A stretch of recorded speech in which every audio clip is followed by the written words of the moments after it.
Put in my warrior.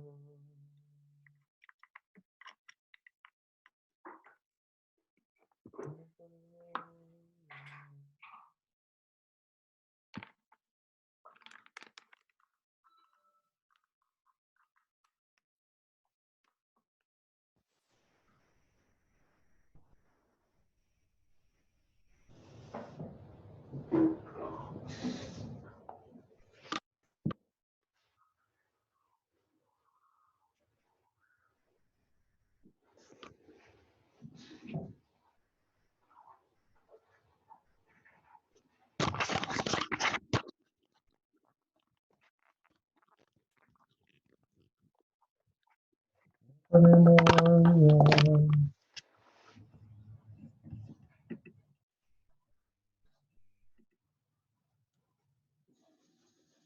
Put in my warrior.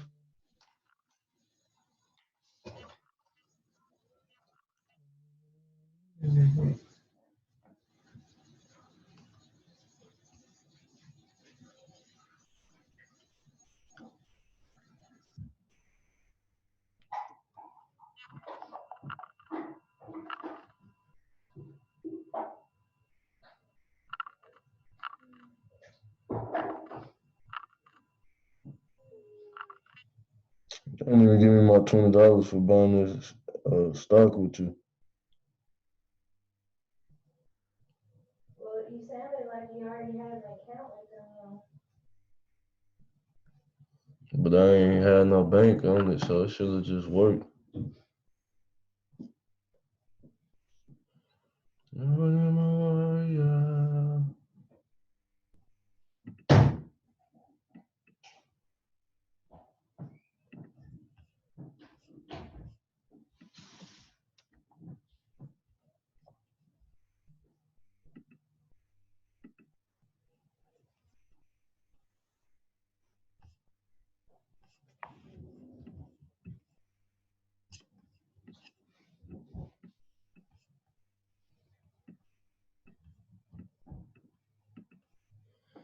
My investment made a penny already though. You did what? My investment it made a penny already. The one from today? Yeah, what's it called? ETF? It's an ETF, but the name of it is Stocks Nationwide. It's up. Stocks Nationwide. It's up 0.2%. I think I'll probably invest in some cannabis somewhere next.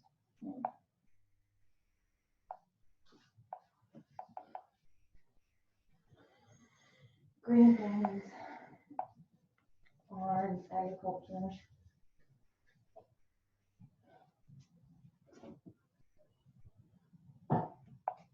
Aurora Cannabis. They down like a motherfucker. They up this week though, but Yeah, so I'm going to research that. I'm not just going to do it. block.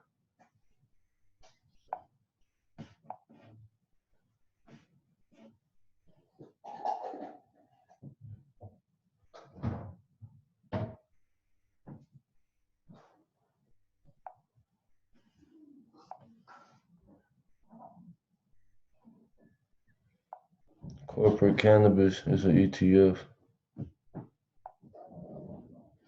Has one? Yeah. It's up.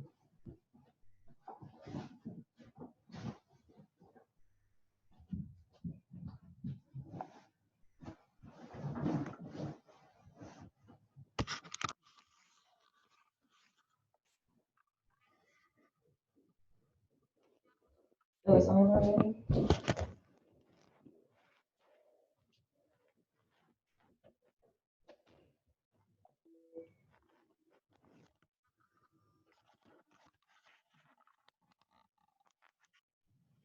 Enough of them already.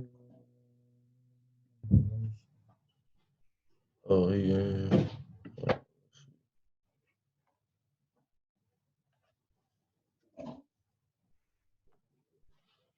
Will you pass me them headphones over there? Are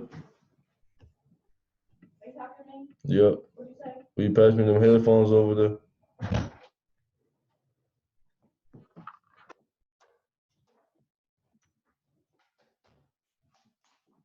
Not for them, my warrior.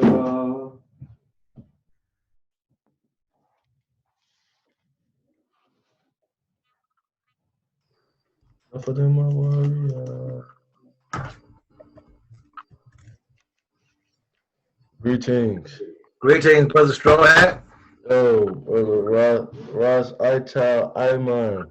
How's everything there in Nashville, Tennessee? Man, everything I read, everything. St. Larry. Yes, sir. Yes, sir. We give thanks. Good to be with you, brother. Good to be with you. Man, it's good to be here with you as well. Right now, I'm just updating a couple settings on my end. I'm gonna take this Aurora Borealis off of my face. Yeah, man. Hey, man. Looks pretty good, brother. Psychedelic, funkadelic. Trippy, right? Yes, sir. It'll work. I might leave it. It'll work, bro. All right. So I'm setting up my Streamlabs so I can post this to YouTube at the same time. How you Okay. doing? Pretty good, brother. Pretty good. Man, I just sorry, appreciate this opportunity to get the message out to the people who are dying for the lack of knowledge. Yeah, our people die from a lack of knowledge. That's not. Yeah, man. A lot of things going on out there in the world today. Yeah, I'm gonna set this up and mostly have you talking, which is I think a good way to do it. Take your time, brother. Words on screen. I'm gonna call this reasoning with Ital Iman I. All right. Yeah, it's a lot I want to talk about, but I'm gonna wait till we go live. All right, brother. Oh yeah, so in the meantime, let me play some of my brethren's music. Yeah, I'm gonna turn this phone down where it won't have no interference. You know, people start calling once you get to rocking and rolling. Oh yeah, I'm gonna do the same thing actually. Let's see how you do this.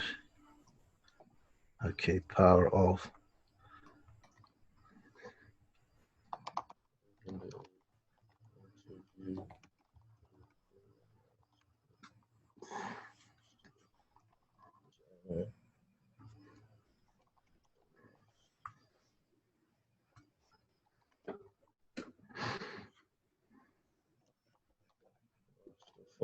Yeah, my fiance bought me a book, the Anunnaki, so I just been checking that one till we get some more hard copies of the Holy One. We need to wait.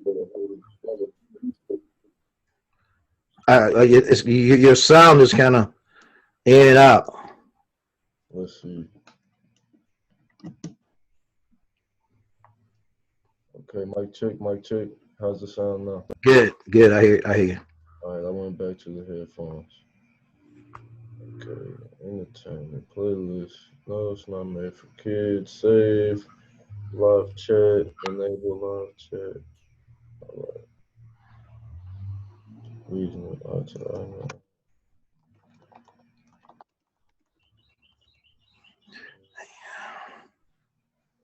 Let me see me get this thing off here.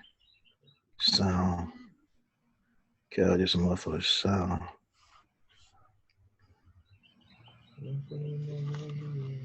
Oh yeah, music. Go ahead, bro. Take your time.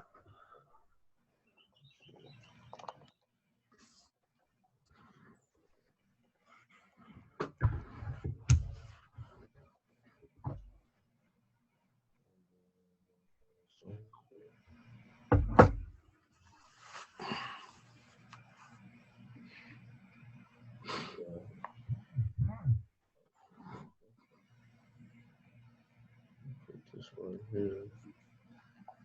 And then put this one right here.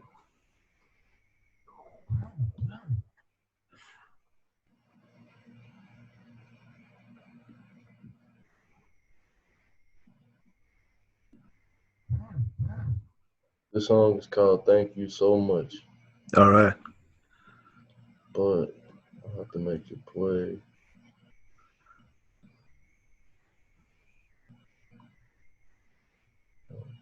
That's your music?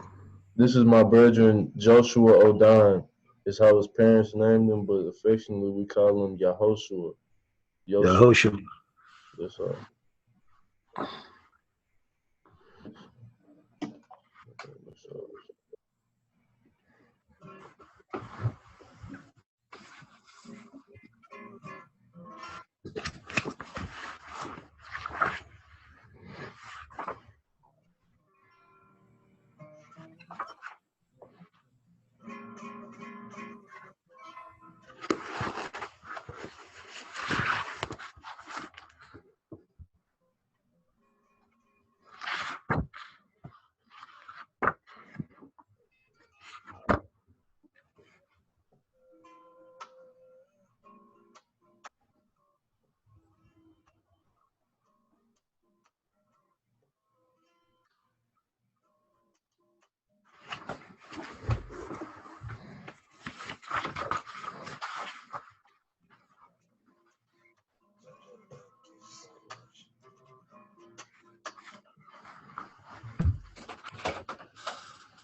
All right, songs.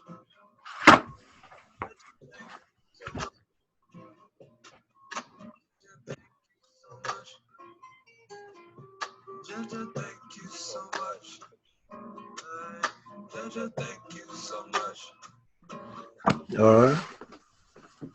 Yeah, I'm just setting up this Streamlabs. If I can't get this, what I'm gonna do is just oh shit. It's got a nice vibe to it. Yeah, thanks.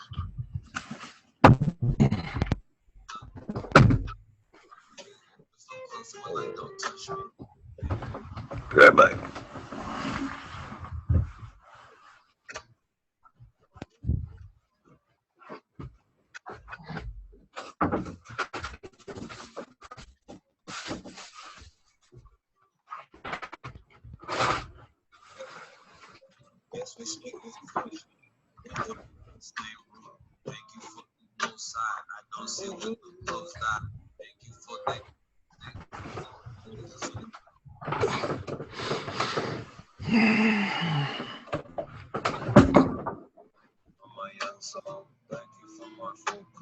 Okay, going live.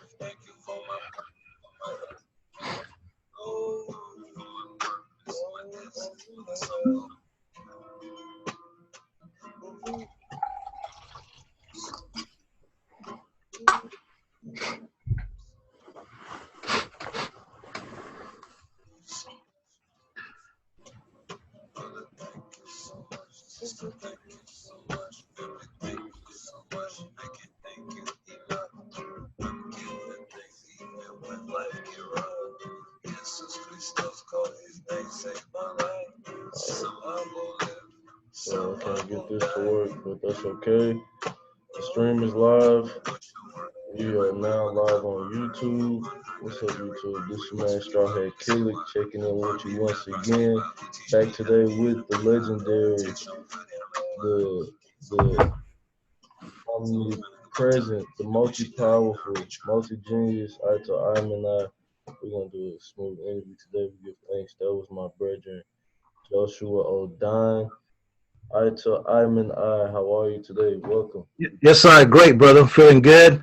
Happy to be here with you this morning that we can get some vital information out to the people. I give thanks for that. Give thanks for you reaching out. We're in this together, one love, You gotta spread the oneness, brother. Spread the oneness. That's right. Spread the oneness every day, the upward vibrations. We want to make sure that our people know that in these trying times that we have the tools, we have the information that we can study, and all we have to do is take the first step, and the angels and all the ancestors will take two steps towards us. Yes, So sir. in this day and time, I just give thanks to even be able to come into the information because for me, I know that I was just pretty much perusing the internet. I met my brethren Joshua Odine. Actually, he was a great dude. I met him a while back at the Nashville Cyphers, this music city. He introduced me to, he didn't necessarily introduce me, but he was my first roster brother in real life. I seen him Okay. and I did my studies of Marcus Garvey. And coming in close proximity with him, hearing him beat the drum, guitar, gave me insight into the liberty, into the life of His Honorable Majesty, His Imperial Majesty, Haile Selassie I. So then ran into the brethren, Ras Cory. Yes, Ras Cory. Yes, He told me he lived there in Carolina, doesn't he? Where you live at? he lives down the road from me in the Oh, McMinnville, Tennessee. It's about okay, Ras Cory. Yeah, Yes, I know Cory. Beautiful brother. Yeah. Yeah, so Ras Cory and Joshua went down to Atlanta to see Vaughn, and so when I was really close with Joshua, he was telling me how he was sad about missing Vaughn to make me Yes. feel him. They met, so the brethren Ras Cory was like, "You gotta check out Ital Iman." He was like, "You gotta check out Ital Iman on YouTube." So then I'm coming to your YouTube and I'm seeing the information about Sirius, the Anunnaki. These are subjects that come to me in my sleep, the uploads and downloads. So Oh, okay. I'm grateful for the connection, and I just say I'm glad to even get the forethought to say, hey, will you do this interview with me? I saw your interview with the young woman, and Yes, Jennifer Easton. She's one of the great patriots out there. We are everybody's like right now, like shocked, but I keep the faith because Allah, Jah, is behind all this thing that we do. Man plans a plan, and Allah, He's the best of planners. So a lot of people are thinking about what is Trump going to do? Is Biden going to get in it? But from yesterday, we got like 13 days, and I looked at 13 days. That's a magical number, so anything could happen. A lot of the close people around Trump, they don't really know what's going on either. But it's really the guys that's moving things that man think they're moving. So all we could do is just sit back and watch, observe, pray, meditate, work on ourselves at the moment as Black people, work on ourselves, because finally it's going to be in our hands anyway, the moves that we're going to have to make, because Babylon itself was raised up just to be brought down. Yeah, that's right. You know what I'm saying? So we know Babylon is falling. So Trump was doing his thing, all that he could do to help it to fall. So if he's too weak for those powers, then Allah will step in. And we know right from wrong. So we know that Biden is not going to be our leader. Jah is our leader. Haile Selassie is our leader. Yes, Rastafari is our leader. We control ourselves. We guide ourselves. Yes, so it's time for us to look within ourselves and manifest the righteousness and the power of the Almighty that's within ourselves, manifested in our reality. That's right. Yes, sir.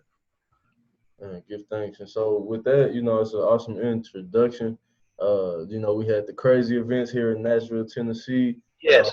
So we had the crazy events in the Capitol building in Washington, D.C., where I'm still a citizen. I used to live in Washington, D.C., so it's very close to home, that one. And at this point, also, we know that, in about a week or 10 days, January 16th, they usher in the presidential switch. So it's a good time. January 20th, it was 13 days from yesterday. Now it's 12 days. And that number 13 was very significant because that's the number of the ancient Olmec calendar, and it's the vibration of Washington, D.C. That number 13. You can look at the tags, the car tags, those 2 bars and 3 stars. Oh, I saw that on your video, the one, Hopiani, I think. Yes. 2 years ago, yeah. And that stood out to me because, I like to look at the ancient texts, the hieroglyphs and petroglyphs, and so seeing how they did put the 3 dots and the 2 lines, that's the same flag as DC flag. Yes. It's genetically done. The Anunnaki, when they created the humans, they encoded in their DNA the future. So whatever they do it's always not totally them that's doing it. They're programmed to be as they are. So it's a test. It's just like, oh man, it seems like Trump is not going to win after all that talk, Biden. But we got to remember, it's not them that's doing what they do. And everything will work out fine. Even if Biden do get it, we don't follow Biden. We will just know what time it really is. We know that we'll have to get ourselves together and do what we come here to do as Black people. And the whole objective of us being here in the wilderness of North America is to be free. A lot of people has forgotten that. That's right. And if you can see on the screen, I'm pulling up the 13 flag just so people can see a little bit. Yes. Of what we're talking about. Yes. That's the 13 right there. Yeah, that's the number system from the Zolkin, the Maya calendar, Zolkin. Yeah. It's actually, yes, I see it there. It's actually a genetic sounding board, a technology to look into the future, time travel technology.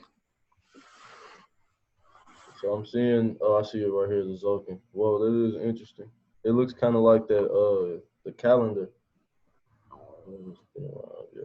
Yeah, it is. It is a calendar.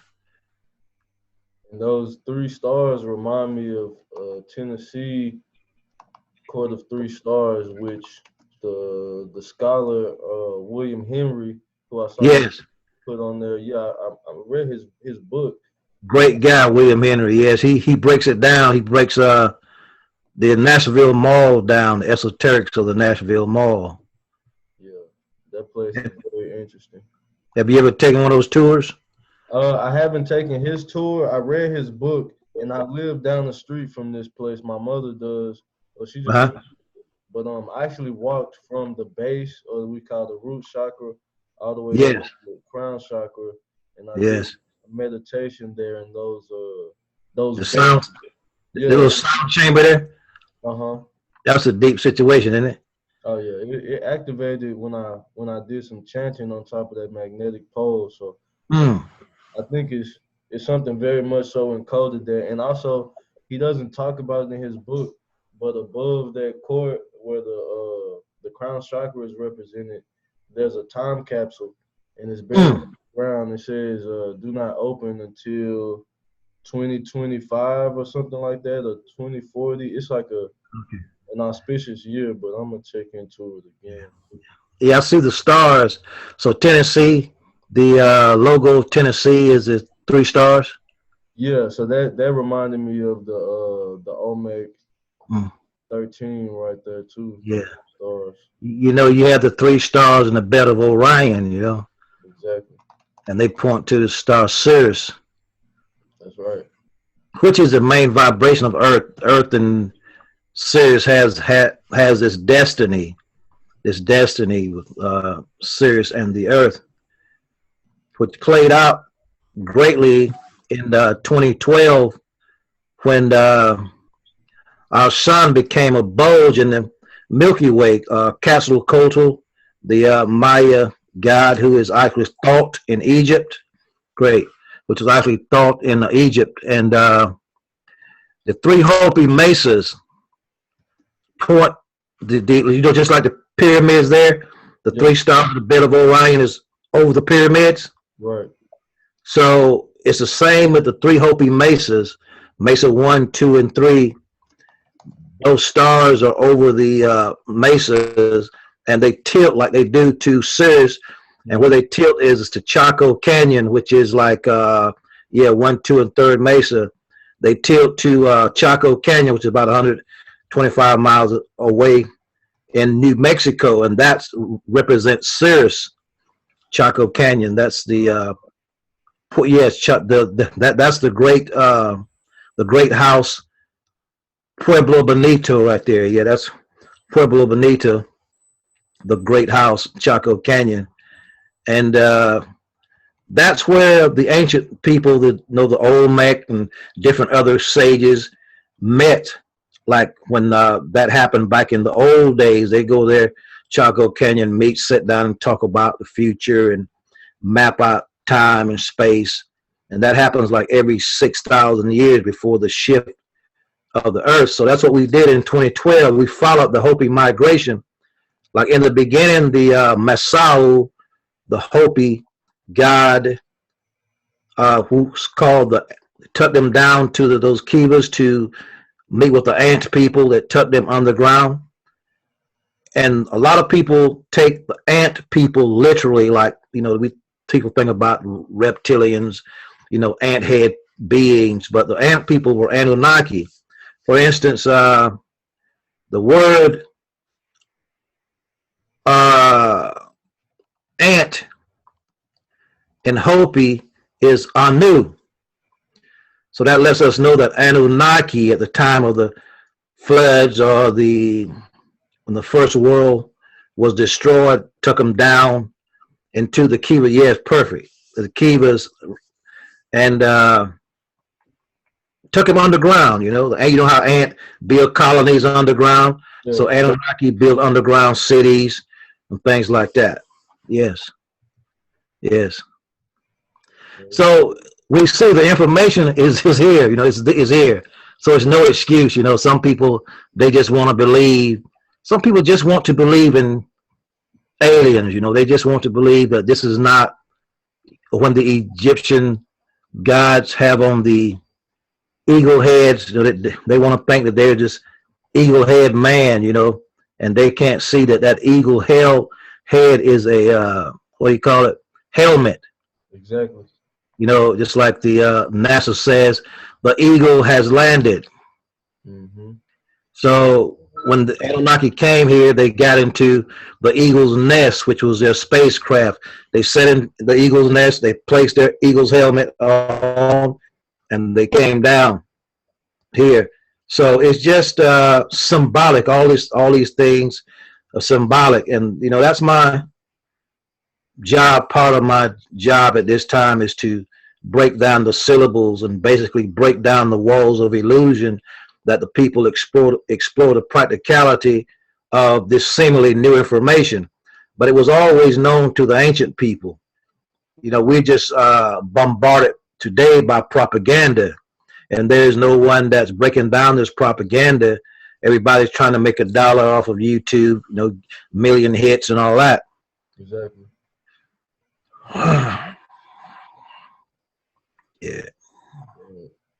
Yeah, this right here on screen is a cover image for a movie that I produced 5 years ago called Atlantis: The Middle Passage.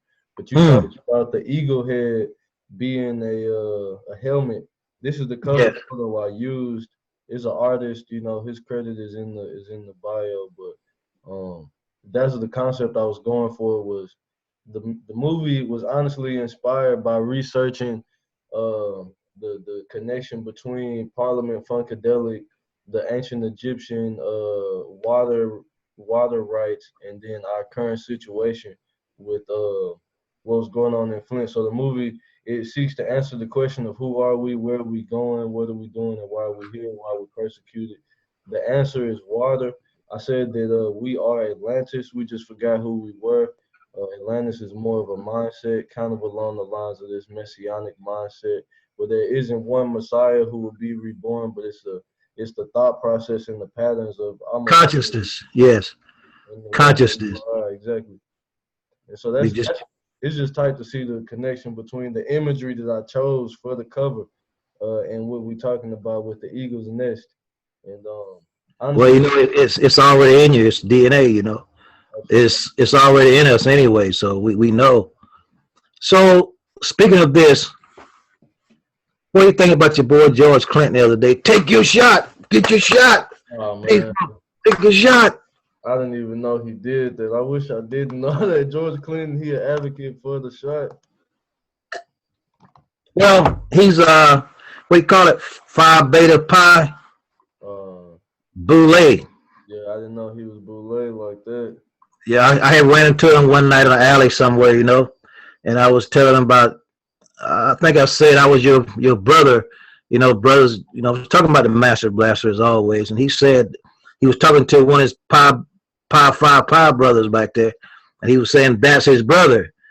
So when I saw the thing the other day, I thought about that. I said, yeah, he's a boule. But see, what happened is they got to George. George knows that what he's singing about is the reality of our spiritual science, our Kabbalah.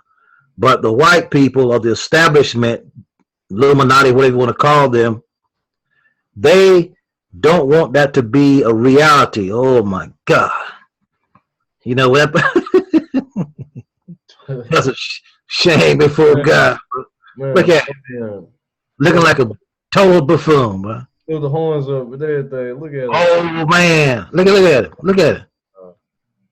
Hey, I hope we don't get flagged, but they'll just probably give you a warning. You're not really doing anything dangerous. But George knows what the deal is, because I was listening to something by Bootsy Collins yesterday. A brother Melchizedek sent me this video by Bootsy, and Bootsy was explaining about the one, how the one came about. Yeah. And it actually is a science, and in the Holy Book of Wonder, I break it all down. It's our Kabbalistic wisdom. But they don't want us to know that. So the people that control George just told him, say like, okay, look, man, you can't be out there telling these people nothing about this kind of thing. Because we know that Anunnaki is real. The Sumerian text tells us that they built the pyramids. So the mothership is nothing out of place. You see? Yeah. But I have faith in the one. I know that everything is going to work out right, but I just hope Stevie don't freak out and come on. People, peace and love. We need you to take the shot. Follow the government. Nice, Steve. It's all about what's right. You know what I mean? Yeah. That'll be a hell of a thing. We can't have that. Well, who knows? George did it.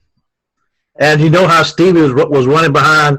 I saw this picture where Stevie was running behind Michelle Obama, and he fell on stage. Yeah. And him and Obama is pretty tight. So I don't know. Well, anyway, this thing is about inspiration, regardless if the musician understands what's coming through him. That's the picture over there, bro. You see right on the left, I think it's on your left, where it says Obama, they're picking Stevie up off the floor. Yeah, Yeah. I didn't mean for it to be a comedy show, but that's when he was, Stevie was crazy about women. So I guess he's thinking, maybe he's blind and don't know that this allegedly Michelle is a tranny. Michael, that's what I heard. Yeah, Michael. So he's running behind Michael's butt and trips and fall. So we're in bad shape. We're all blind. Because if Stevie can't see that Obama is the devil, whew, I don't know, man. Yeah. The big one. Now, this album here, right? Master Blaster Jamming. That pen has always intrigued me. But Stevie, when he was 23, he was going to this concert in the Carolinas, and his cousin was driving his car. He was listening to Higher Grounds, and the car hit the back of the truck, and a log hit him in the head. That's one story goes like that. And he went into a coma. And one story is that the flatbed hit him in the head. Yeah. So he goes into this coma. So scientifically, when you go into a coma, your soul leaves your body. Astral projection. Yeah. So he went to this higher ground, this higher place, seriously, he was programmed. So when he came back, he started singing the Dogon wisdom. When you're moving to positive, your destination, the brightest star. But that album before that, after that, I believe, was Journey Through the Secret Life of Plants. Oh yeah. And there he talks about the rotation of the small heavy star that rotates around the brightly shining star every 50 years. And that's celebrated every 60 years by the Dogon. So we asked the Dogon, why do you celebrate that 50-year rotation every 60 years? And they say to renew the earth. So every 6,000 years, there is a pole shift or natural disaster. So Stevie Wonder was programmed to bring us that information through the music. Oh, so yeah. we know that what's written in the Holy Book of Wonder is true. Now these people that's a part of the government, the Boule, Phi, Pi, Sigma, whatever you call it, Yeah. they can't come out and say like we're saying, because they're part of those people that say, look, y'all got to keep the masses dumb. But the Dogon tells us that, okay, I went back to the 1400s, with the Dogon. That's when they started their Sigi. That's the first recorded Sigi was about in the 1400s. And since the 1400s, there will be in 2027, the 11th Sigi feast. Even the number 2027 equals the number 11 numerologically. So we know that this information is our spiritual science, whether George Clinton admits it or not. It really don't matter, because there were a lot of people a part of that P-Funk experience that picked up on that vibration. So they will be able to perform when it's time for the poets and the musicians to perform the Black Rite of Osiris, which is the Master Blaster jamming, as written in the Holy Book of Wonder. Yeah, my opinion on that is that you said he went into the coma, he tapped into the psycho-spiritual realm. But I think Yes. What happens is the ancestors in the ethereal realms, they look for portals. They say, okay, you're a musician, you got a great platform, and your mind is not open. You're on our level, so we're going to use you and upload a lot of the information to our people. And maybe after a while, he kind of woke up and got back to his self, or George Clinton tapped back in, the Boule grabbed him and pulled him out of there. But for a time, I feel like the ancestors will use whatever means, even be it Donald Trump or Yes, the information, absolutely. raise the planet to where it needs to I agree. So if me and you see it, that's what it was meant to be. That's what it was meant to be. That was it's like a shooting star. If ever you say, "Oh, did you see that shooting star?" Say, "No, yeah. that was for me." That was Yeah. True. Well, I want to That's go what- ahead and get started with the formal interview. I'm gonna ask you about 7 questions. Of course, you take your time. And Yes. however you would like. Yes. And as you go through it, I will do sort of the same thing and kind of Google some images to give some imagery for the viewers and even for myself to connect. But the first question is very, take it however you want. Who are you? And as far as I can recall of myself in retrospect, I was about 3 years old. And there were 3 brothers in a Jim Crow setting in the South in Florida. And every night, 3 brothers sleeping in one bed. That's how poor we were. So I was born in the Sputnik era. A lot of people, I'll let you research it. I don't have to tell you my age, but you just know I was born in the Sputnik era. And every night, and I used to hate this, my soul would leave my body and it would go to the constellation Sirius. And I was programmed. And what I came out with to understand in the future is what I am teaching now, which comes from the Holy Book of Wonder. I studied broadcasting. I never did get a degree in broadcasting, but I've studied broadcasting. The reason that I didn't get a degree in broadcasting, when I got my first job at a radio station, I realized that it was about selling products. So I couldn't be myself. I couldn't be creative. Therefore, I just dropped all academic stuff and I started brokering my own shows, and I started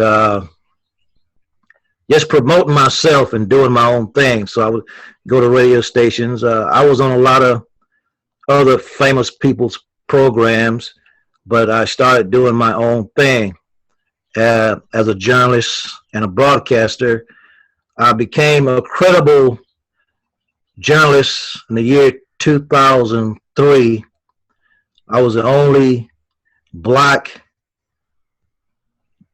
journalist to cover the Beltway sniper trial in its entirety in Maryland. Not Maryland, but Virginia. And I was the only independent journalist to cover that trial as well.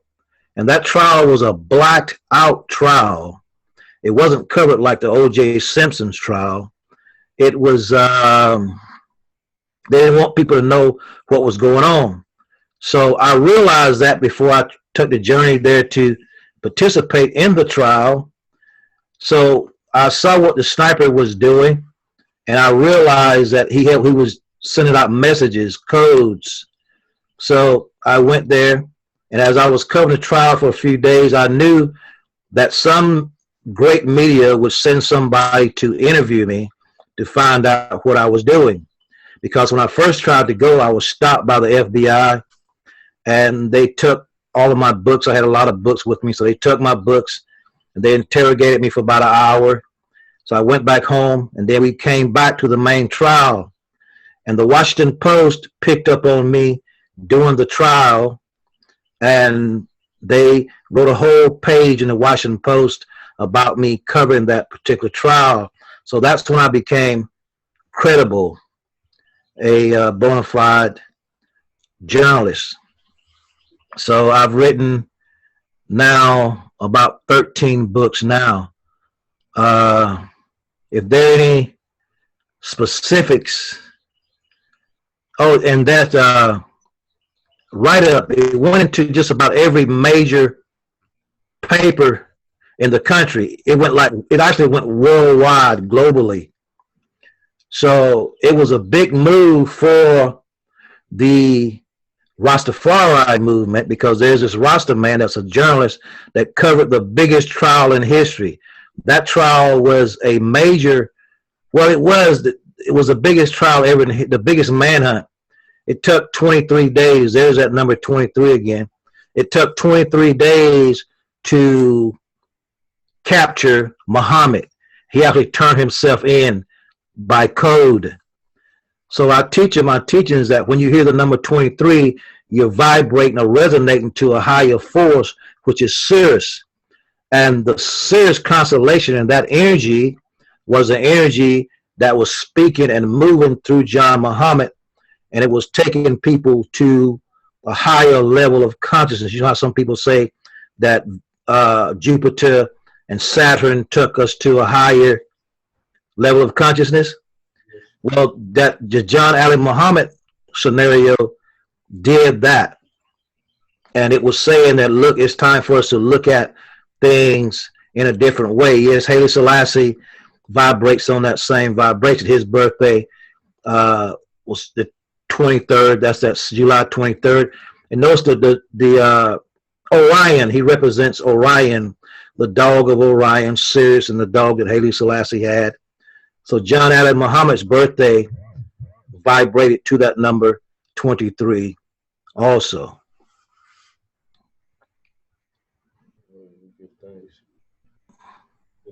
Is there anything you want to say about your lineage in as far as who you are? You know, a lot of times who we are is represented through our ancestors, through our people.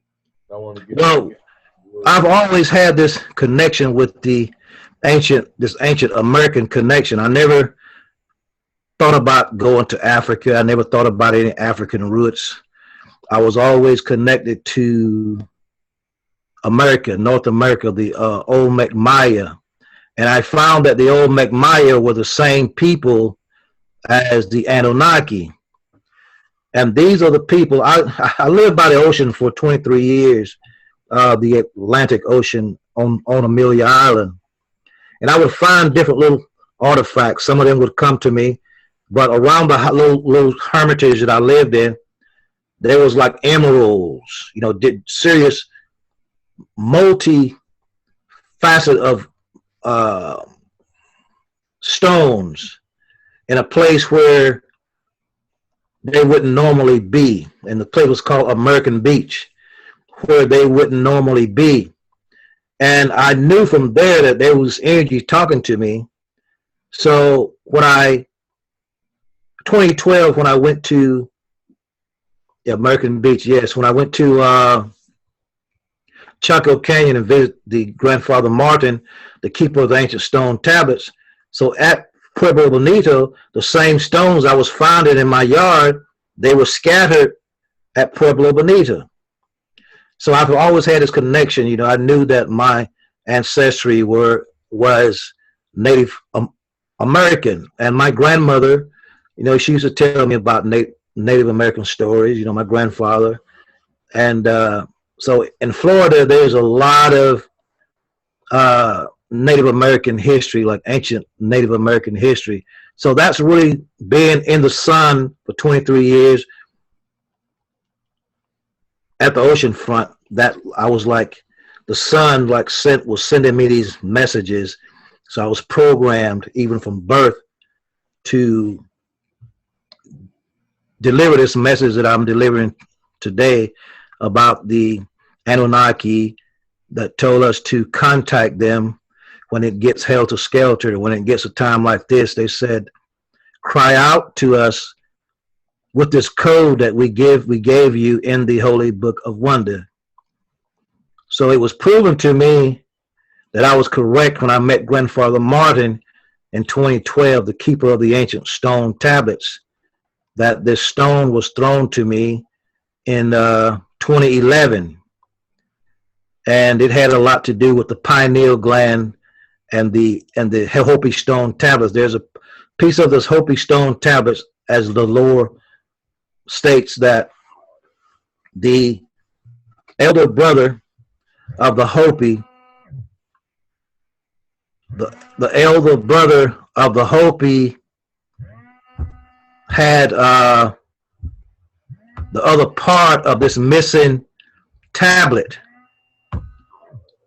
And the Rastafari, when I say the Rastafari, I'm speaking of the information that I have representing the Rastafari. The Rastafari embodies that elder brother who was called Pohana, who would return. So what I found through my research was they would return to the Hopi to see if they were living their old ways. Now this is actually their liturgies, their stories. And they would know the older brother because he would wear a red cap when he returns. Now, the Olmec did an experiment with the Chinese or the Tibetans. And the result of that union, the Olmec and the Tibetans, we get the Hopi. So they bred with the Tibetans for some reason, whatever reason they did that for, Anunnaki, Olmec. Then the Hopi was a result of that. The Hopi and the Dogon have the same rituals. Hopi talks about the blue Kachina, Yeah. you know, and that we know that the blue Kachina is Sirius. Yes. So the Dogon, Hogan, the priest, when he goes through his initiation, he's given a red cap. So that information that the Dogon has, that's actually the other half of the stone tablets. But it's a lot of information that goes with that. For instance, there was a brother that died at the end of last year. His name was, they call him the Stone Man of the Gambia. And he brought us a lot of information, the Stone Man of the Gambia. He brought us some information about the stones. And his job was to, that's him right there. His job was to, and the sister, Dr. Moonby, she interviewed him. And his thing was to bring out this ancient information, which was a oneness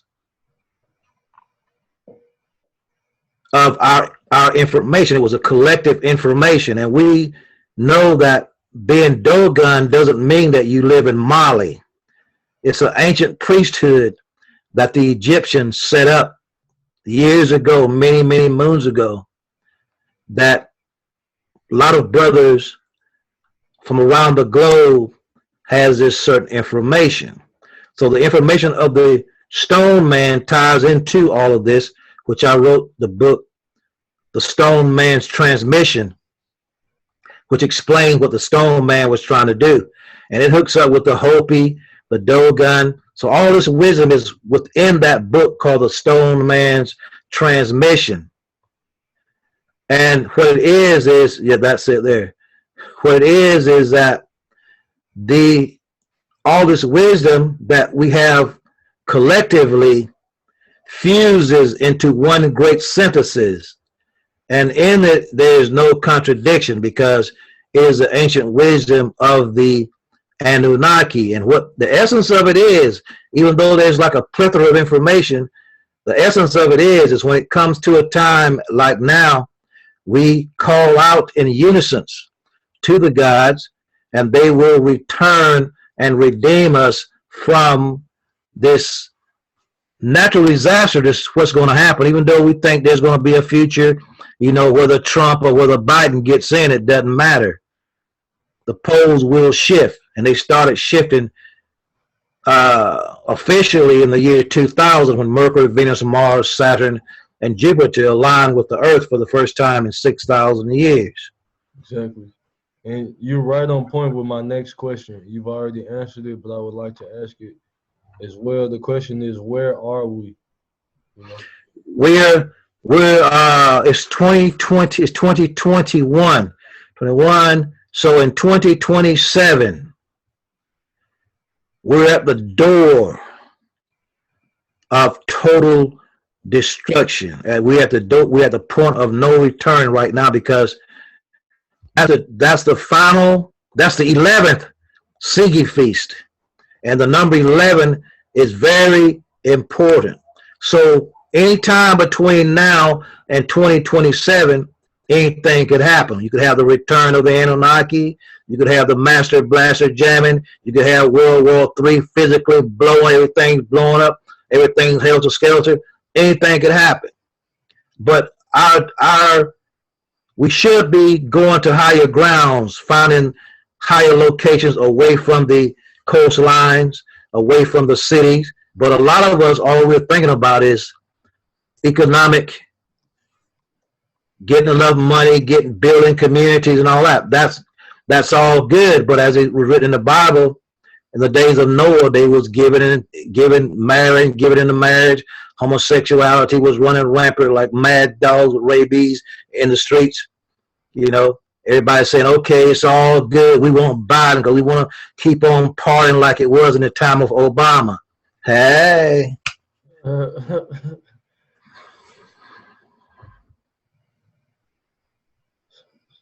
So we're at a time in space and time right now. Is the crux on the edge of destruction. Like you said, we're at the door of destruction. Babylon is falling. Every time a civilization fell, it was the end of time. The end of time, as we know it, happened in 2012. It was like everybody saw it. I mean, look, there were a lot of gay people. There were gay people back in my day, was just a few. You know, we knew that old so-and-so down the street was gay, but it wasn't no big thing. We knew that the organist in the choir, the church choir was gay, but it wasn't no thing. So what Obama did, he came and let the dogs out. But all the wild food that we're eating, genetically modified food and all that, bought it on out. That's right. So that's where we at now. Sodom and Gomorrah. Look at the people. Who do the majority of black women and church-going Christian black people want to be president? Biden. Yeah. That's where we at.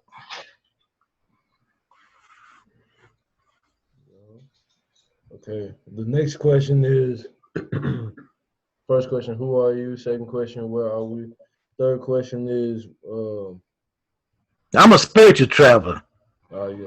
You know, yeah, so I come to let the people know that music is the key to life. Music is actually the key to life. And there were songs that were played in the key of life. And we have, through our research, found these different keys of music that could actually stop coronal mass ejections and stuff like that. So people take the music for granted, but it's very, very serious. That's the main message, that music is the key to life. And like Bob Marley said, we free our people with music. And I just heard Bootsy Collins say that the other day. So that was running around through the community of the musicians, through these people that call themselves funketeers. It was a reality. But George wants to make it look like Ital Iman is crazy, and he's the one that's crazy. Take the shot, take the shot. Right. Nah, they crazy. So, where are we? When are we? Okay, the next question is, where are we going? Well, we're on a bobsled, bro, and we going to hell wide open because we don't have nobody that's talking the way I'm talking. There's nobody saying, okay, let's call the ancestors and get off the planet because the planet is going to be destroyed. So if in fact the planet is going to be destroyed and you're on the planet, you're going to be destroyed. So like Bob Marley say, the only solution is total destruction. Total destruction is the only solution because nobody is trying to call the ancestors. And the Bible says plainly, when the children of Israel, meaning children of the light, That's sinners, etc., cry out in unison, the gods, or the Christians fundamentally say, God remembered the covenant when they cried out in unison. But nobody's crying out in unison. Everybody wants to be the Messiah. And through the science of physics, two objects cannot occupy the same space at the same time.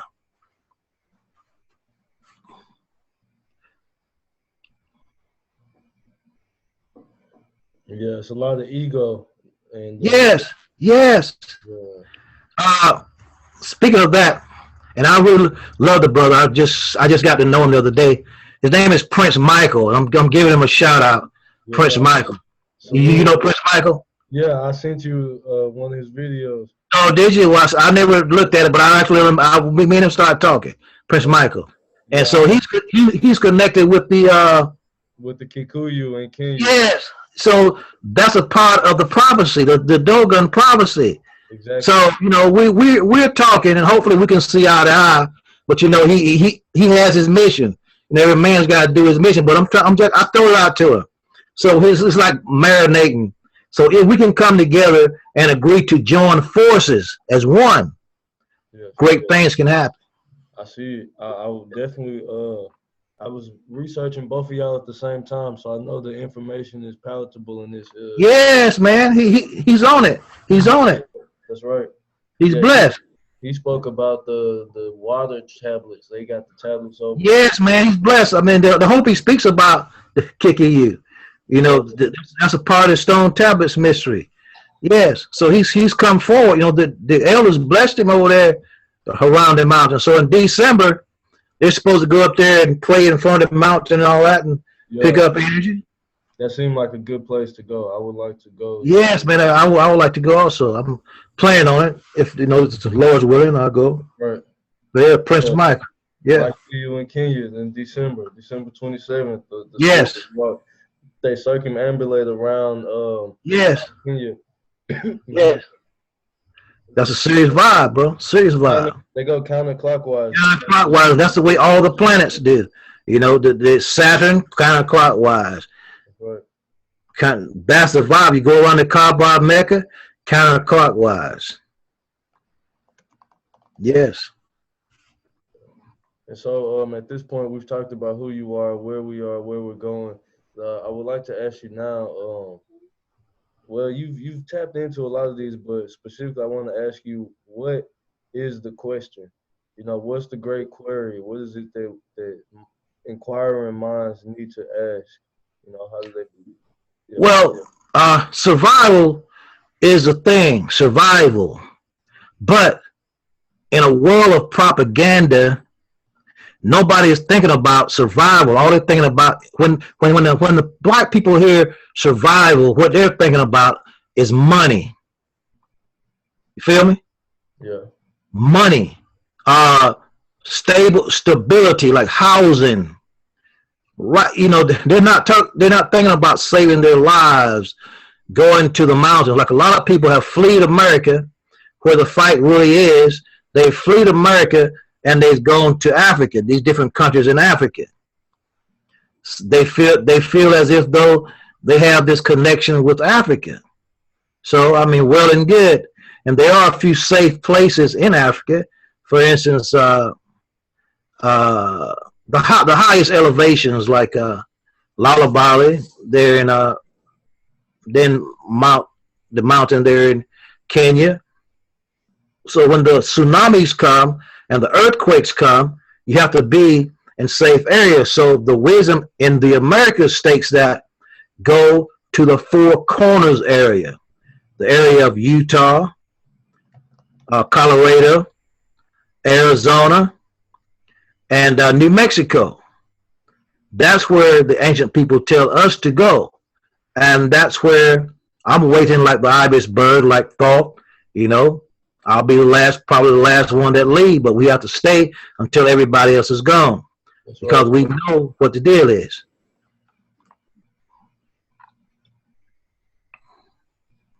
And we know that the earth is hollow because the Hopi wisdom tell us that the ant people led them underground. But the Four Corners area is a safe areas for us in America. So we spoke a little bit. You mentioned the Hopi and the ant people and underground. I did some time talking about going to Africa. I'm tapped in as well. My people are indigenous here to the southeastern region, going into the Cherokee, and even from Virginia we got the Powhatans. But I know that in my journey, I read your journey, some of it, how you looked into Islam and the nation was great teachers for you as well. But for me, I had went down the path as well of, this Africanism, Pan-Africanism, which was, great and righteous to the point where I remember, my indigenous roots in America. But I did go to Africa, is what I'm saying. I was in Ghana. I went to Ghana for about 6 months, and I went again for 5 months. One thing I learned when I was there is that their capital city, Accra, it's named after the ancient kingdom of Ghana. But Accra means, Accra is the city. The people that live in Accra are the Accra-ni, but it basically means ant hill. And they talk about the people being ants and how Accra was the city of ants. And that's literally what the name means. It's like anthill city. Yes. Yeah, I see. The Twi, the language they speak, Twi, is connected to the Hebrew writings. That's also connected with the Indians here in America. And so I'm just tapping into some of my knowledge that's being brought up to what you're saying. And I know that there's a through line with this point of the ant people, the Anunnaki, and even we can look. Yes, it's universal. It's one wisdom from one people, and that's part of the teaching. Is to let everybody know that a lot of people don't want to say Anunnaki, but those are the people that scattered these monuments and scattered these mountains and left them here to balance the earth, in different spots. And when that's why I say the Quran. When you go to Quran, Surah 51, it's called El Dariyat, the scatterers, and it shows you that this Anunnaki scattered these monuments because it's 51 because the lateral base of the Great Pyramid slopes upward 51 degree angle. And there's just one God, one aim, one destiny, one vibration. You don't see any name written on the pyramid. So Ital Iman built this and Strawhat KiLiK built that. Right. It's just one vibe. And this one vibe was scattered throughout the world aligned upon these ley lines that goes on. We find like ley lines, stargates, bro, all across the Prophet Akibeka. His head is laying directly on a stargate right there in Antigua. That's right. So these stargates run all across the globe, all the way to the the Rock of the Dome, which is a focal point. That's our wisdom to the Rock of the Dome. And the Anunnaki laid all of these monuments on these specific, where these star lines, these stargates meet. So through the music of Akibeka, it verified the ancient ley lines, the high places of Anu. And that's why he was buried where he's buried, because in that area where he's buried, very important spot. So these places can be activated.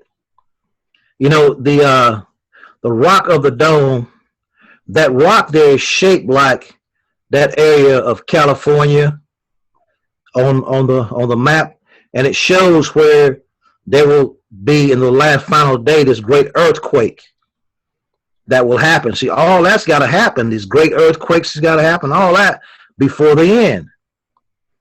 So whoever get in presidency, it really don't matter, because if Trump do it, he's going to go through his Pharaoh situation. We got to go to and say, let my people go. And so America is going to be judged by the black man anyway.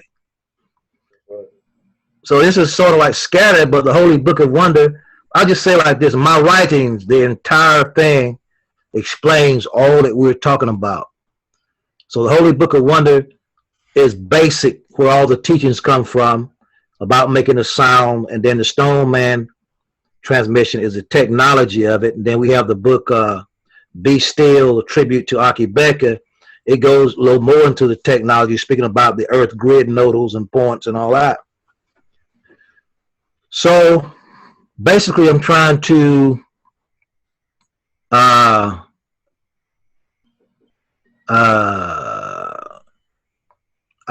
identify, but I thought about this word all day.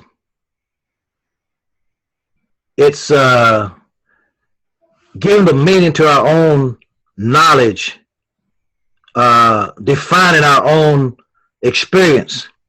And normally the Europeans defines our experience. Like when Stevie Wonder dies, they're going to say Stevie Wonder was a musical genius, and that's all they're going to say. They're not going to say what it is that he really did on the esoteric side. Nobody's going to talk about that. So it's my job to do that, is to let you know exactly what his genius was, not just playing music, not just making so many albums, but to define our culture, our Kabbalistic wisdom, because we in the wilderness of North America, we have Kabbalistic wisdom, just like the so-called Jews. That was ours anyway, but we have a new Kabbalistic wisdom that came through the music of the 7 major prophets or poets. Elijah Muhammad did a great job of that, but the Nation of Islam time was over in the year 1990. Yeah.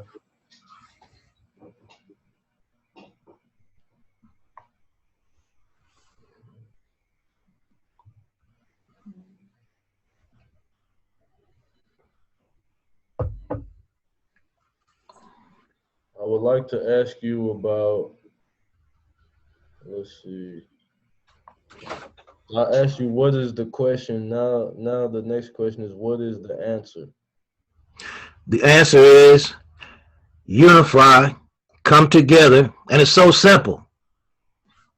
Certain people cry out to the gods. Certain people come together, certain time, certain place, face certain directions. The code is in the Adhan, the calling of the prayer by the Muslims. Allahu Akbar, Allahu Akbar. Everybody come together, regardless of spiritual and social station, rich, poor, or whatever. Come together and make a noise unto the Lord. Now, note the minarets. The temples are normally flanked by minarets, and the muazzin, the man that called to prayer, normally in the old days, he would go up top of the minaret because he'd be high above the people, and he'd call everybody to him to call people to prayer. So that was a code. The minarets are symbolic of multi-staged rocket ships. So the code is there. When you call Allah, Allahu Akbar, you're actually calling the Anunnaki to come get us. So they built that code into the muazzin. And to the call to prayer, how to contact them. That's what the code of the Adon, the call to prayer is. That's what the Master Blaster Jamming is the call to prayer. That's our ultimate thing that we should do, is to call upon Allah, and Allah is the code word for the collective Anunnaki, multi-stage rocket ships. And that's the way the Anunnaki speak to us. And through George Clinton music, which he have denied it all, this is the way we funk with you. This is the way Anunnaki talk to you. It's a language. And in the Bible, they call it the language of the birds, which is a symbolic language of the poets. Yes, multi-stage rocket ships. See the one there on the left, far left? Multi-stage rocket ships. That's what the and that could be found actually in the ancient Sumerian text. They show that. So that's why they built the minarets.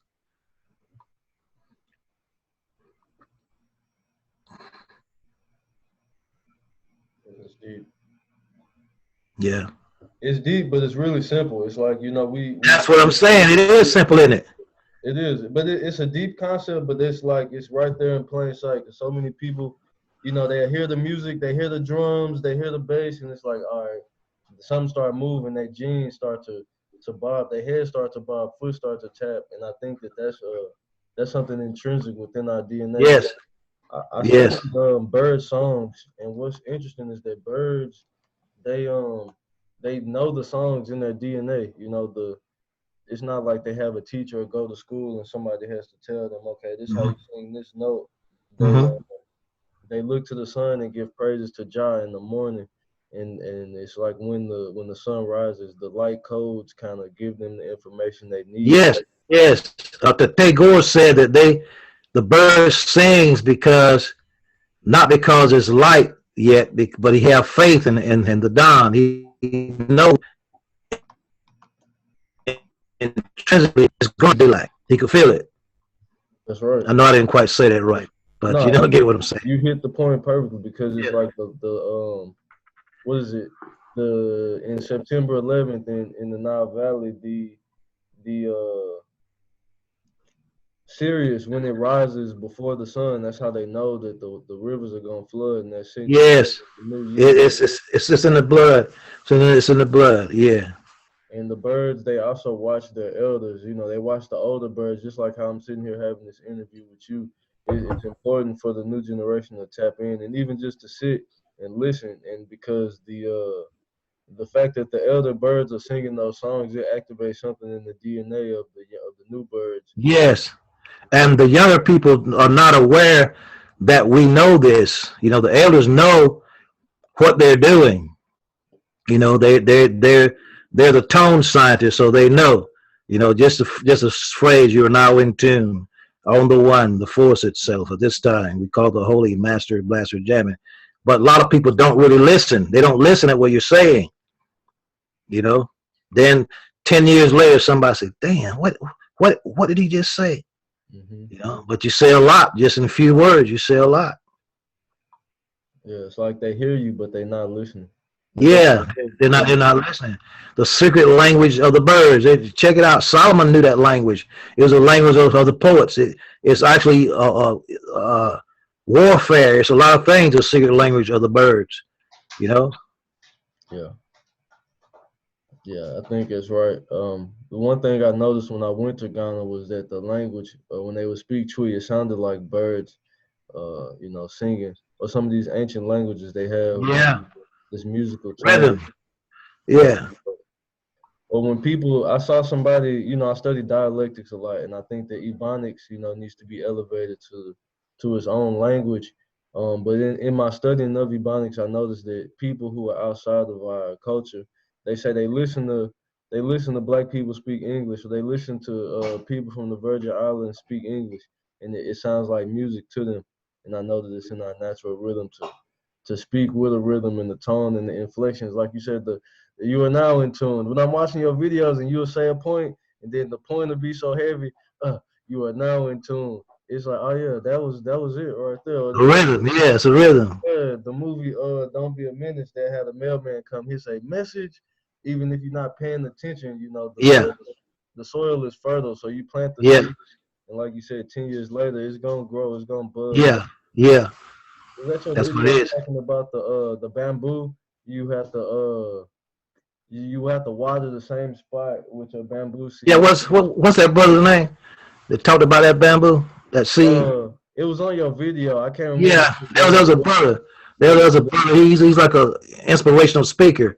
He told that story about the planting that seed. It took it like shit. I don't know how many years for it to grow, but you have to just constantly Wait, plant that thing. You know, constantly water it. You got to constantly water it. They have to water to be the tallest bamboo in the forest. strong too. 90. Yeah, You said 90 feet in yeah, man. That's a hell of a thing. 50 days, but after 5 years, you see nothing. So it's growing. Yep, yep. You have to really do it. And basically, you're right. Basically, that's what happened with me. You know, I didn't realize people were listening to me like they was. So I start hearing these stories about brothers in Africa. They say one brother was baptizing in the name of Ital Iman. I say, great God Almighty. And then the South Africans, they're like, damn, they got it, because the Anunnaki was like in their area basically, so they understand what Anunnaki is, and they were just happy somebody came along and started teaching about the Anunnaki that was black, you know. But for some people, Anunnaki like totally taboo, you know. The white people, I hate to say white people, but the propagandists got people spooked out, bro. Yeah, that's their job though, is to create confusion, you know, and Yeah. it's up to us with the discerning eye, you know, the eyes that see, the ears that hear, you know, the message won't be missed. It's just important to produce that vibration, because you know, I make music, and so a lot of times I maybe feel like, oh, nobody's listening to my message, or you know, I'm not talking about the stuff that's on the radio. So this is the point. But no, the thing is, there's someone right now who wants to hear it. Just waiting on you to put it out, waiting on me to release it. And so Perfect example of this situation here. Okay, the average person that thinks that there's somebody, and if you ask them for an interview, and they will look at your stuff and they say 200, 300 hits, 100 hits, and no hits, no hits. But when I look at it, I say, okay, perfect example, because this is real. So I said, I'm gonna come here and do this, and look what we've done in just the amount of time that we covered. oh, that's right. Yeah, it's for the.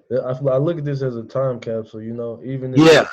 Oh no, it's perfect, bro. It's perfect. That's what it is. And I understand it's a time capsule situation too, and that's exactly why I'm doing it.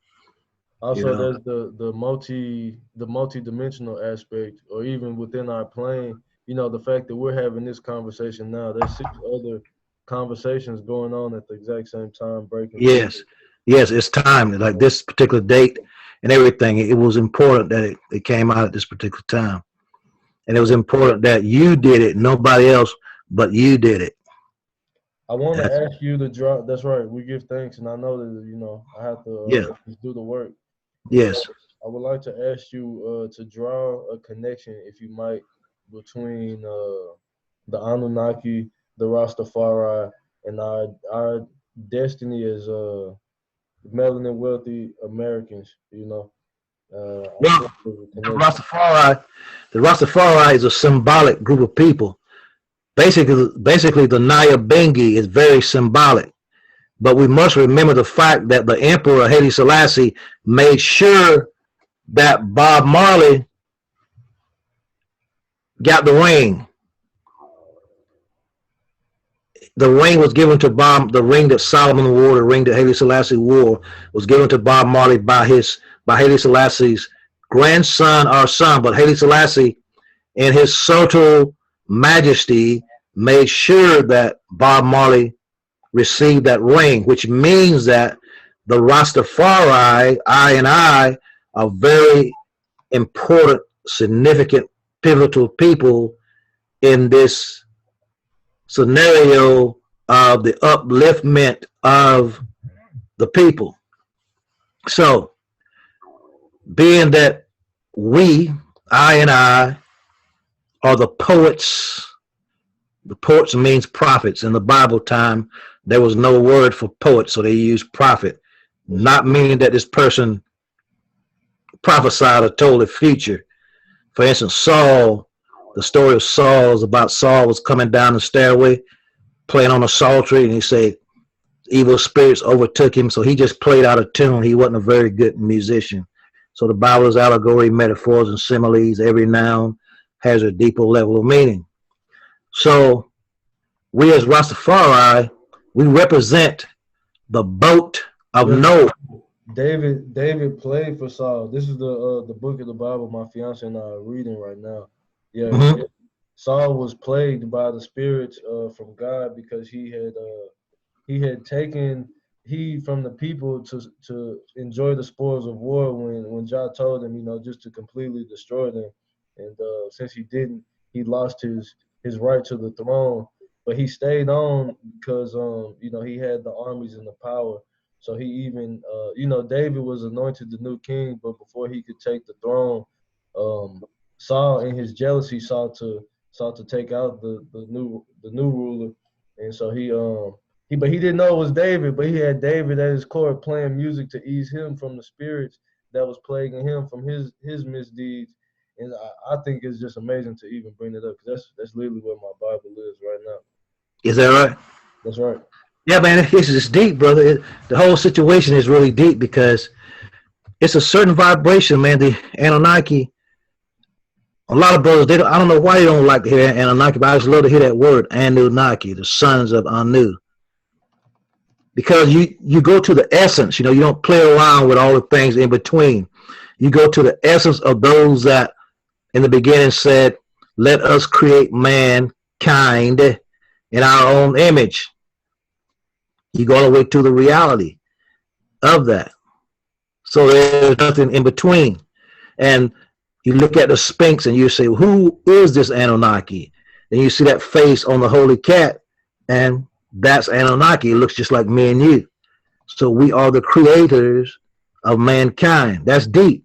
Just by knowing that you are part of the creators, not the creation, you're part of the people that set these mountains in place, set the pyramids in a certain spot to balance the earth. That's deep, bro. That's enough power alone to have us overcome this little problem that we think we have, but we got somebody over there trying to teach us how to make money and instead of how to know who we are. That's the problem. We want to be just like the white man. We want to be just like him. We don't want to be ourselves. You want to be like him. That's our problem.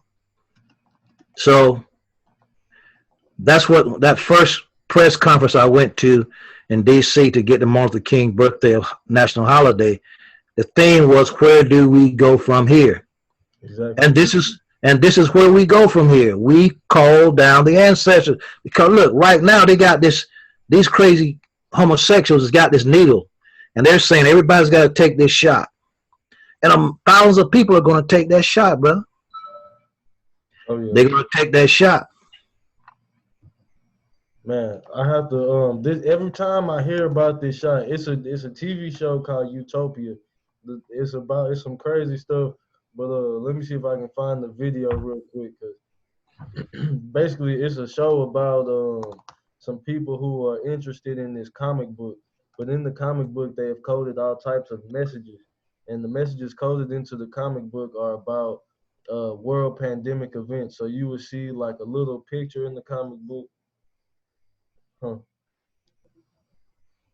Oh yeah. Hopefully, I don't get no YouTube flag. But they would ask them about different little points in the video. But there's a point where the company who's like one of the secret cabals in the world is running.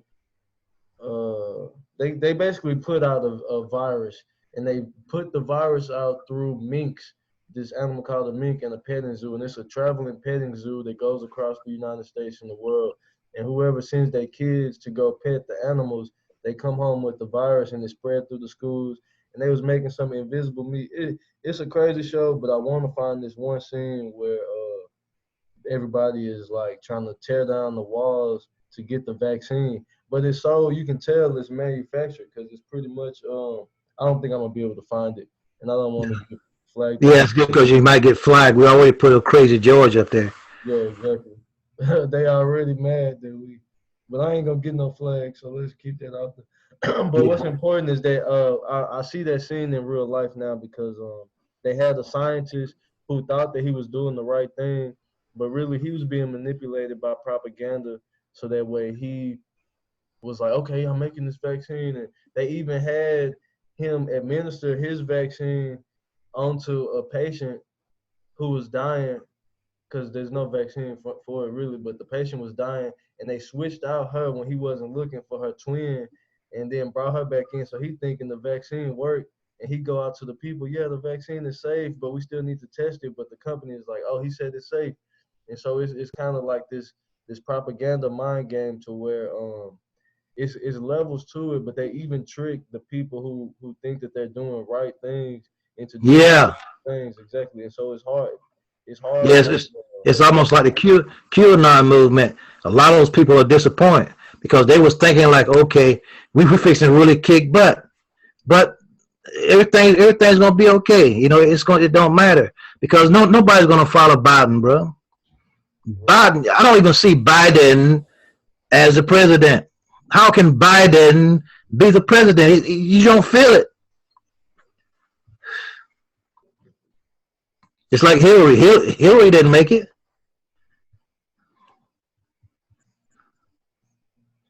I think it's important to look at his name too, because like with Trump, you know, in the Book of Revelation, it says the trumpets will sound in the end times. Yeah. And also we look at his name, Biden, and now what we doing? We biding our time until Absolutely. Until our consciousness is revived, and you know, I think it's really just on us. It's like that's it, brother. Yeah, we can turn this whole thing over when we're ready. Yes, that's it. Take a how do you call it, a critical mass. You know, that's it, bro. Butterfly effect, 100th monkey, whatever. That's you know, 144,000. You know. Yeah, man. As soon as we tap in. Yeah, man. It's serious. Enough people. Yeah. Like you talked about with those ley lines, it's like we, even as sons of Sirius, you know, descendants of the Dogon, scattered across this planet. Once enough of us turn on our light, you know, yep, that was the chain reaction. Stop trying to be the one. That's right. You know, and play our respective role in this body of Christ. You got a head, hey, Selassie. You got a head, you got an arm, you got a neck, you got a leg. You know, one body, Christ. It's simple, bro.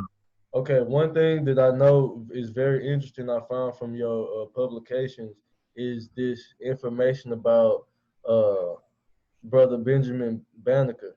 Yes. Yeah, I would like to hear you speak to that, and I think to form it in a specific question is who is Benjamin Banneker and why is he important to us in this time and space? Well, Benjamin Banneker is the godfather. He is the one that laid down the foundation of America. He cornered off the Washington Mall. In other words, he laid the stones around D.C. in the shape of a diamond that blocked it in. And that diamond, I'm not using the correct term for what he did, but I can't really think, because, you know, I'm speaking without notes. Normally, most of the time I have notes. But anyway, he blocked D.C. off. What's the correct word for that? He did the what's it called, the survey of the land. He surveyed the land, but he specifically placed these stones in the shape of a diamond that put the Washington Mall inside of those boundary stones. That's what it is. He laid the boundary for the Washington Mall, and that diamond, that boundary is in the shape of a diamond shape, when it corresponds, it with the diamond shape of Virgo, in the Virgo constellation. So that's the reflection on earth as it is in heaven with Virgo. And Virgo is the vibration of DC. So Benjamin Banneker wasn't just a brother that worked with LaFont and George Washington. Those plans of DC were the plan, and we proved this in the Holy Book of Wonder. Those plans of DC were the plans of Benjamin Banneker alone. The so-called official story says that LaFont was old hothead, and he left the project because he was upset with what was going on. And they say that Banneker remembered the blueprint, but no, Banneker had the blueprint all the time.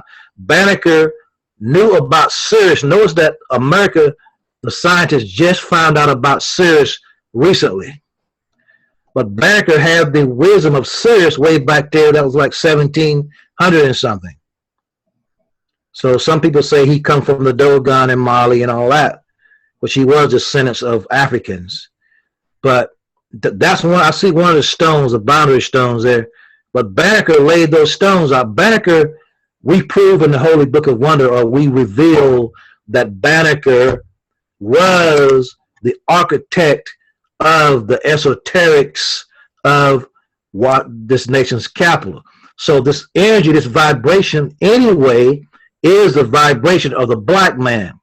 And Benjamin Banneker laid this for our freedom that we know. It's like the North, the Big Dipper pointing to North Star and all this kind of thing.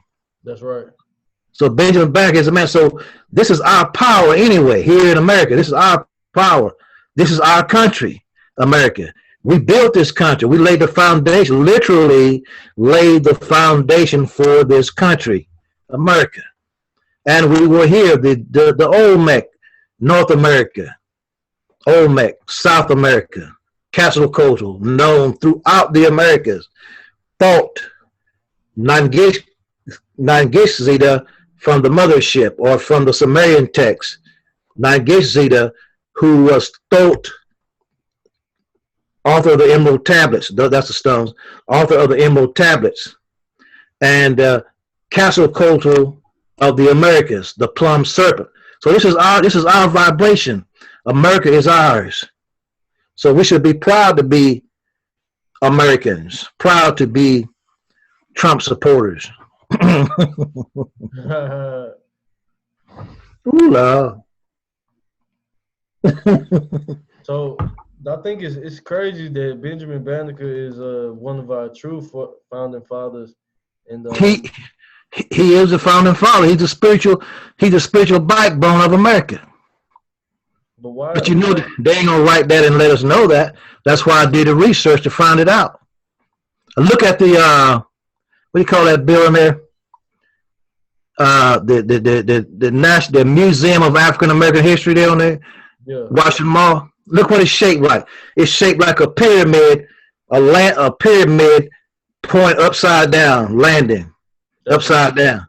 Let me pull it up. The NMACC. Yeah. NMAAC, I think. Yeah, I think it was made by a brother from Ghana, actually. African brother. All this information is in the Holy Book of Wonder. It breaks it down. That boy said in the Holy Book of Wonder, isn't he? But yeah, man, Yeah, that's it. I'm gonna get mine as soon as they out of print right now. I think you got some more coming next week. No, it's right. The company just went through a little change. But see that one there where you got the obelisk in the background? That's right. Oh, you see how that pyramid is going up and this one's going down. That's a serious vibration. And what's that thing? I forgot the name of that circle there. It's the technical name for that.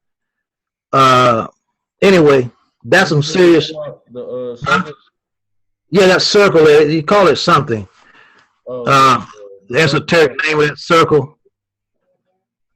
I can't recall it now. I can't remember, but I do know. I'm too lazy to look it up.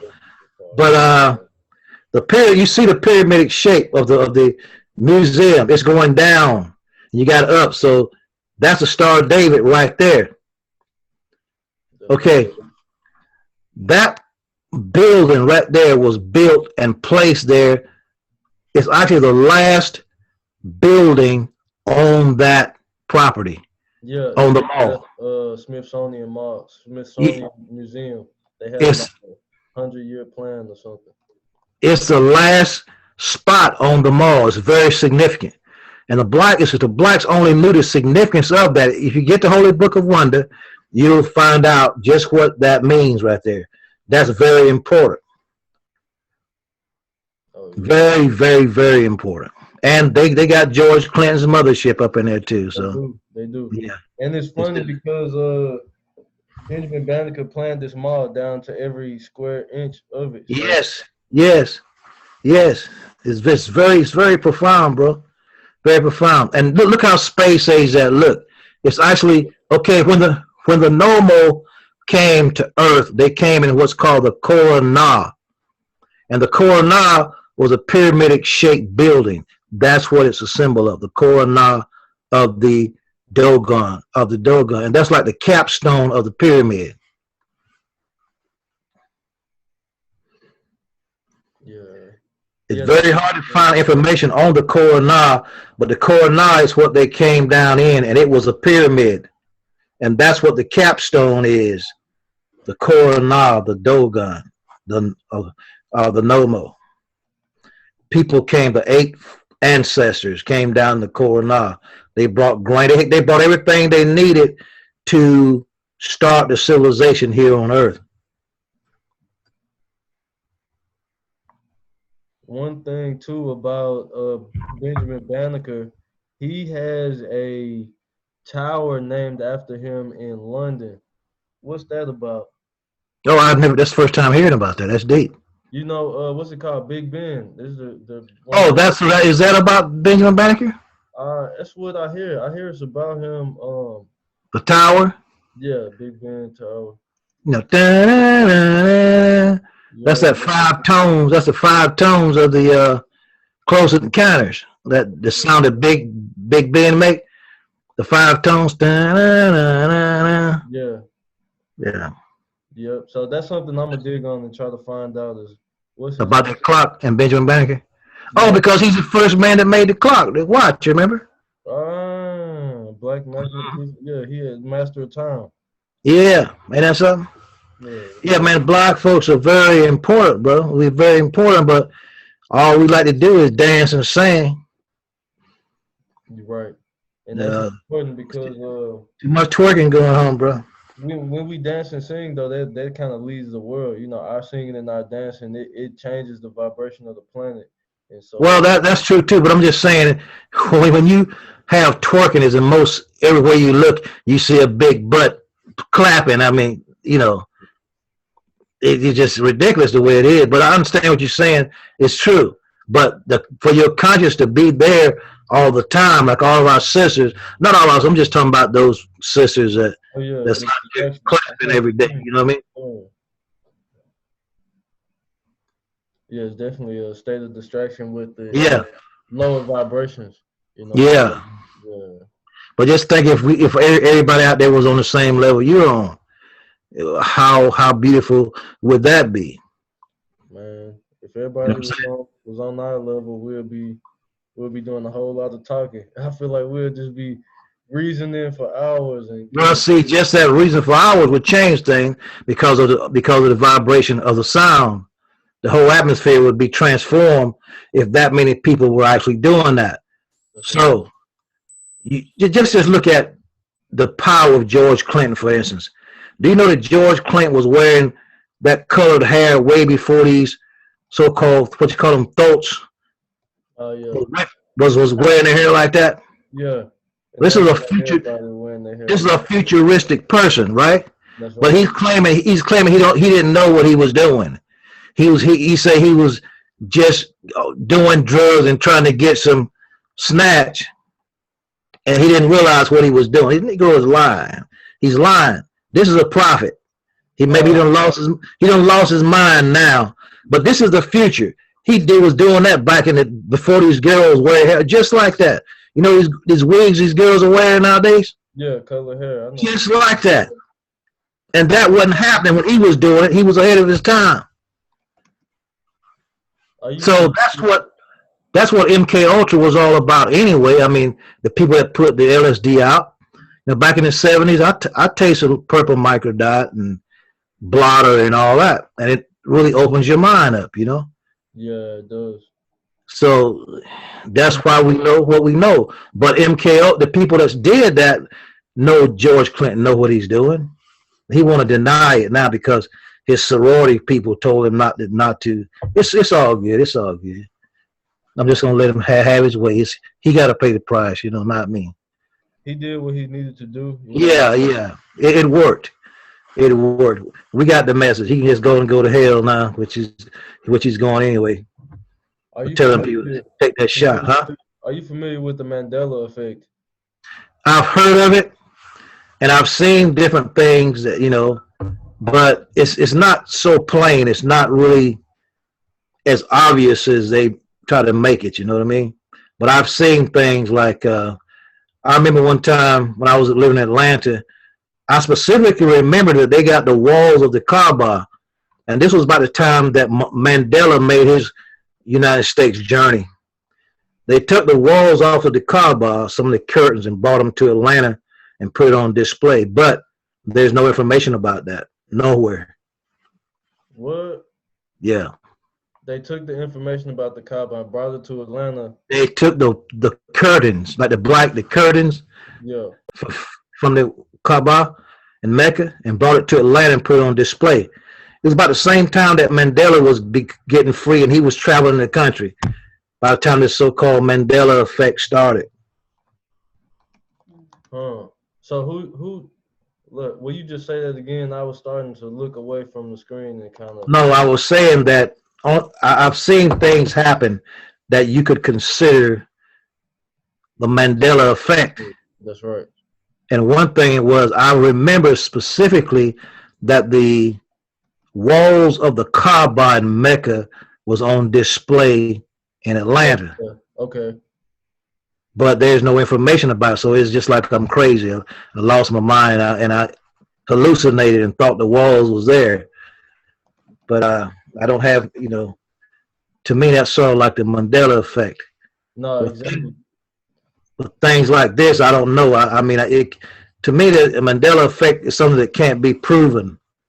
But I've seen some things, like I remember these brothers, this certain person that had died. Yeah. I saw the person again like years later. Mm-hmm. But at this point, I don't know whether he's living or not. I don't know. But it's something you can't prove. It reminds me when I think about the Mandela effect. One, first when you was talking about George Clinton, I thought about the man Sinbad, the comedian who did that movie Shazam in the 90s. I was born in 93, so seeing that movie when I was little, it stood out to me. It was like a black man being a genie with some kids, and I just thought it was a cool little movie. And then maybe the next year, Shaq made a movie called Kazam, where he was a genie and kind of doing the same thing. And I was like, okay, that's weird. They did the same movie, but same kind of plot line or whatever. But now the internet has come, 2008, 2009. I remember that movie, and I was like, oh, I'm typing, do y'all remember this movie Shazam with Sinbad in it? And people was like, no, that movie never existed. What are you talking about? And then we find a YouTube video of Sinbad talking about it. And you can tell it's kind of this bootleg kind of thing. And he like, nah, the movie never existed. I don't know what you're talking about. Wink, wink. If there was ever a movie, wink, wink with this. So I'm like, okay, it's clearly something going on. But the bigger part behind it, it's fun to talk about conspiracy, but what can we actually chew on? I think it's important to look at what's going on with these supercomputers, what they call the Hadron Collider and the thing in CERN. I know there's one in America as well.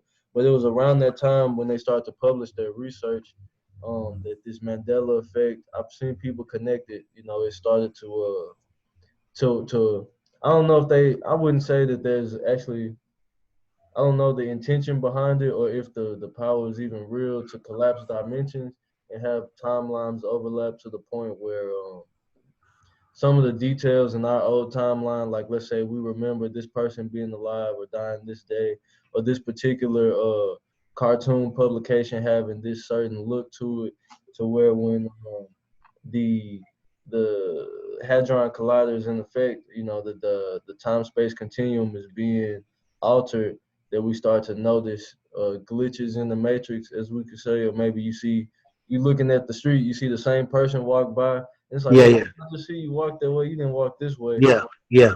I think it's what is it? You look too long, you know, you start to see the devil in the details. So it's not. It's kind of it's like how important is this to look at? But for me, I think it was just a question to ask because we was talking about George Clinton and he kind of flipped the script from him being very adamant about the messages from Sirius to now we see him pushing the vaccine shot. And, you know, That's a hell of a thing to push a vaccine shot. But if you look at it, it all goes together and with the drugs that he's taking. So maybe he'll go through the vaccine and then really come on out and let us know what's going on, what he saw, you know, what it is that he saw in there, you know. But that's a crazy thing, bro. For these people to alter your genetic structure and take you back to the Cro-Magnon.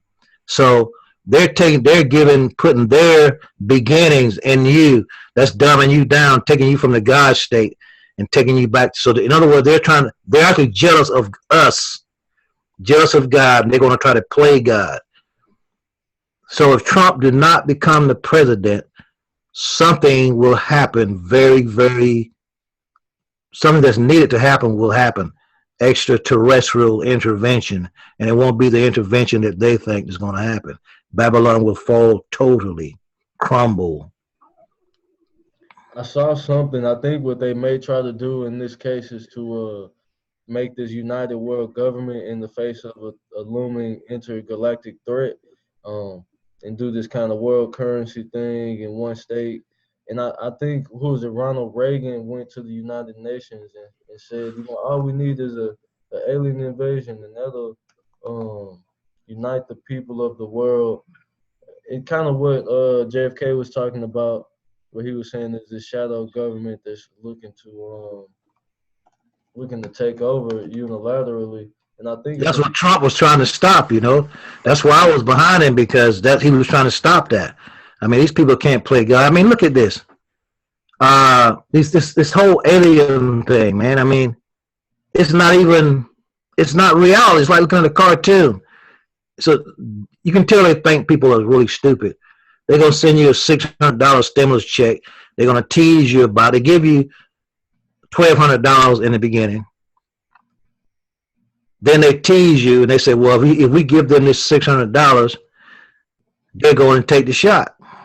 you can buy them out. That's really, really thinking low of people. You gonna alter your genetics for $600? Sell your soul like George Clinton? No way. But George finally made history. You know what I mean? He didn't go out like he could have went out. He went out with a bang.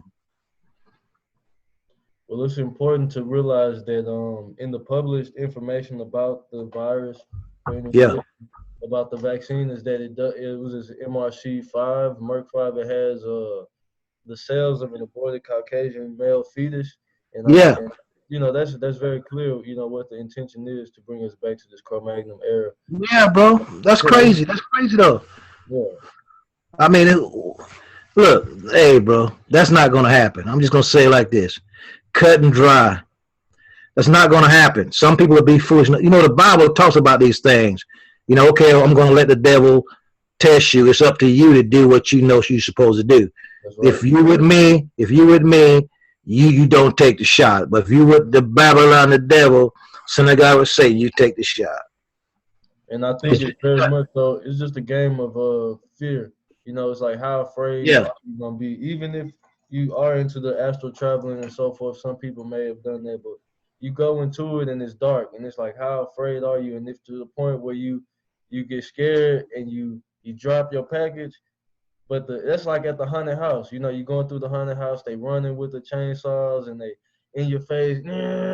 But are you afraid enough to actually punch them or to run and hurt yourself? Yeah. Like, you know, but can you have the state of mind, the peace of mind, to remain still in the storm, at the eye of the storm? And I think that's really what's happening now. It's gonna get even crazier when they bring out the aliens and stuff. But if we can remain steadfast in Jah in the way, I think, and some people gonna get so scared they're gonna say, "Oh no, give me the shot so I can go back outside and be with my friends," or "Give me the shot so I can get on the plane," or "Give me the shot so I can go buy groceries." When really, the earth, it provides the food that we need. Everything we need, everything you need is right there in your backyard. It's on the ground in front of us. Right, we got a The right stuff, to the stuff that travel. we spitting, the stuff that we're spitting on and walking on is right there It's outside. open up. That's what we need. Yeah. It's keeping us grounded from floating through the ether. The earth is here for us, so we shouldn't fear. We shouldn't fear that Babylon will be able to burn us with its flames. Even in the Bible, what is it? Shadrach, Meshach, and Abednego. Yeah, yeah, yeah. Nebuchadnezzar tried to throw them in the fire, but they chilling in the fire playing spades. They having a good old time, but we looking at them like, they gonna burn up. But really, in this end time, the fire. He said they're gonna end the world with fire, but the fire won't burn us Israelites. We children of light. The angels are made of fire. They're here to protect us, and so it's not something that we really have to fear.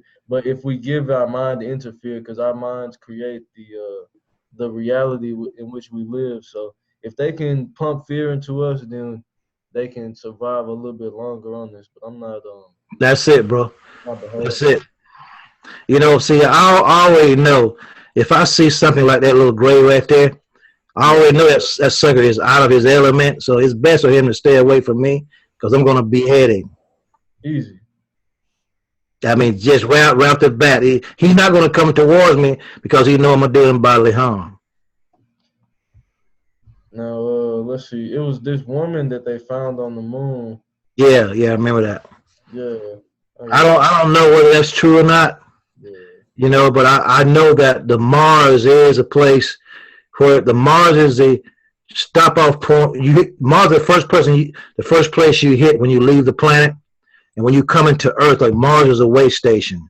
So I know the Anunnaki stopped off there because Alalu, the face is there, which NASA has erased it and said no, there is no monument on Mars. That's just an optical illusion. But yes, we were on Mars. So it's possible that, see, my thing is, I know that they cannot get there. It's propaganda that they went to the moon. The Quran says they can't go nowhere. So maybe they got high technology where they can look in there and see that. So, but the Sumerian texts tell us that there is a face on Mars, and it is Alalu, and it's a pyramid. It's like a Sphinx face. So that is there, but NASA is denying it now. They're saying that it's not there. That it's just like those. It's just an optical illusion. It's just a stone. But we know that it's true. There is a face there. Yes. But whether they went there or not, I don't believe that they went. I don't believe they went to the moon. I don't believe they can go there. Nah, what Von Benjamin, rest in power, he said with propaganda. That's what it is, bro. Propaganda. Yeah, Vaza is a great man. Great brother. One of the greatest after Bob Marley. And we still hadn't got into Bob Marley stuff yet. The world still don't know who Bob Marley is. A hell of a guy, bro. Alalu, yeah. Is God and human mythology. See, mythology, but it's reality. Would you like to take a moment to talk to us about your work with the brother in Canada and the Bob Marley Peace Award? Yeah, the Bob Marley Peace.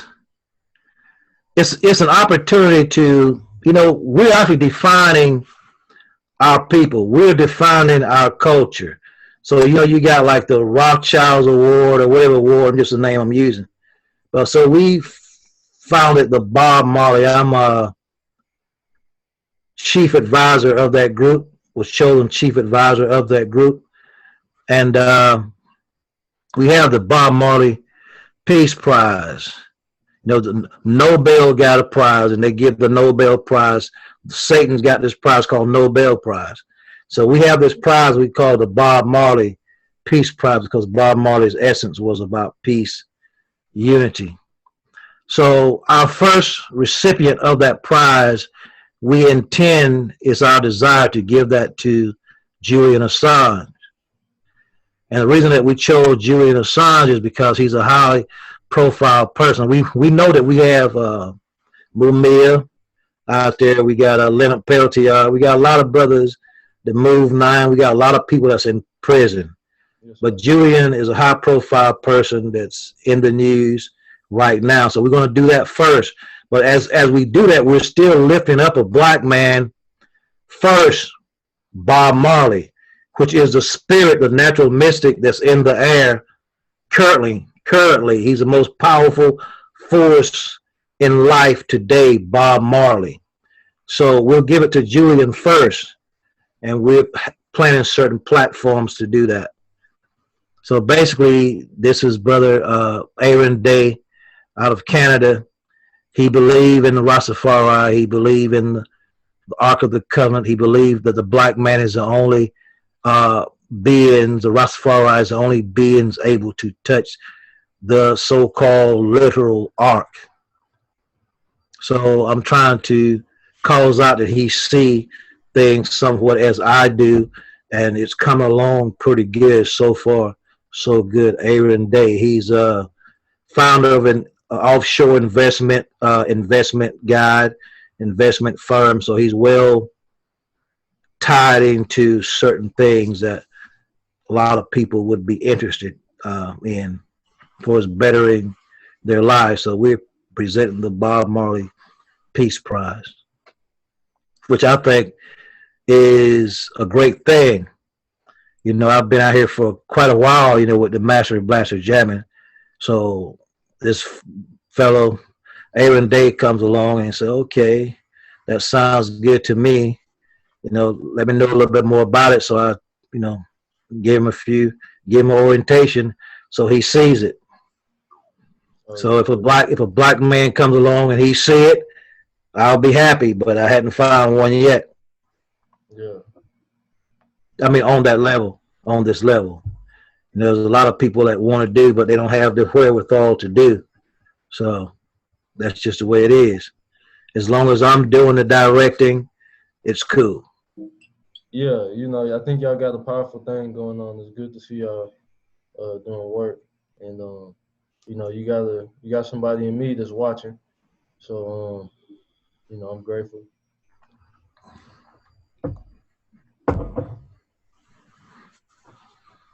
Now, we approaching the 2-hour mark here. Oh, we've been going for a while, brother. Make me think about those brothers out there doing 3 or 4 hours videos. I used to hate those things, boy. But okay, I did. Well, we got 2 hours here, brother. Yeah, we about a minute away from the 2-hour mark. I want to ask you maybe like 1 or 2 more questions. And yes, thank you. I want to play a little bit of my brother's music again, Joshua Odine, because I think that he's on the same upload pathway that we talked about, the through line from Bob Marley to Von Benjamin. Okay. He actually met Von. You know, I think they were supposed to do something, but that's for him to tell, not me. But in my last questions, I would like to ask you, let's say, in your family, you know, your bloodline, you got people in your family, maybe there's a baby that was born, you might got a cousin or a niece or somebody that just had a baby in your family. Let's say you have the power to leave them a time capsule, one piece of information. What would your message be to your youngest relative that, you know, if they see this and they're at an age to understand, and you have this opportunity to leave them with something, you know, what's your message for the future progeny, the generations? The life is for the living. We come here to live. We did not come here to die. We come here to live. So, as Enoch walked with God, he was not. He's still alive. We come here to live. We didn't come here to die. Propaganda said every man that cometh into the earth, come into the earth to die. But we come here to change that paradigm through music, and sound vibration, whether it's the word or music. Things will not be the way that they used to be. In the old days, my wife back then used to say, try to take out these insurance policies. I never did take out an insurance policy because that wasn't my plan. I believe in the mothership. Take care of yourself. When you get in your 60s, you'll look like that fellow right there. You won't look like you're like 100 years old, you see. So take care, eat the right foods, do things like that. That's what I would tell them. Think about living, not dying. Yes, sir. Not that I'm afraid to, but I just don't want to right now. When I get ready, maybe I will. Who knows? But I would like to get on the mothership, see what Enoch saw and all those prophets in the Bible that was taken up with the Anunnaki. That's my goal. Yeah, we give thanks. That reminds me of when I was a young child. I would get uploads. You know, I'm laying in the bed, my mind is still, and I hear this voice. You know, this roaring in the back of my head. It's saying, "You won't die. You won't die. You will not die." So I'm going to church with my family. They saying, "Oh, when you die and you give it to God and this," but I'm already knowing. You know, I'm like, I'm not gonna die. I'm telling the pastor, but I'm not gonna die. And they say, "Well, why your son asking these questions in church? You know, what's going on with y'all?" So I think that you know, it's very powerful to know that the liberty is everlasting. Well, see, if you want to prepare for that, just start meditating. This is something that they need to know. Just start meditating. You know, focus on the pineal gland, and that will prepare you for that, because you're gonna have to be a real powerful meditator when your soul starts leaving. You got to take all of this journey through these places, and you won't be on your deathbed screaming and, you know, all that, being frightened and all that when you take that journey. So meditation prepares you for that. So that's something that they should look at. Meditation is very important in life. You know, I do a lot of talking about meditation, so that's important too. You know, see, that's why a lot of people are not really trying to fight the system, because they're like on this death vibe. They say we got to die anyway, you know, so I might as well just not even worry about it. Whatever happens, just happen. But I think that vibe came from the church. You know, in the church, it was always a funeral. It was always just sadness. It was always this frightening thing, you know, that, okay, every Sunday we got a funeral, and the church is all scary, cold, and, you know, nobody really thinks about living. You know, we eat the wrong foods, and we don't experience the fifth dimension. But if you want to die, there's nothing wrong with it. But you better make sure that you're right, because it's not going to be a peaceful journey if your soul is not prepared for that. You know, if that's your thing, cool. You know, if it happens, I'll welcome it. But at the moment, I got work to do. Yes, sir. This reminded me of two questions. I want to make these 2 points before we get into the music. One of them I've kind of forgotten already, so I'm gonna go with the second one, which is the first one I think it's important, but this one is on my mind. So first off is will you speak to let's say you from Florida, right? Yes, that's where I'm at now.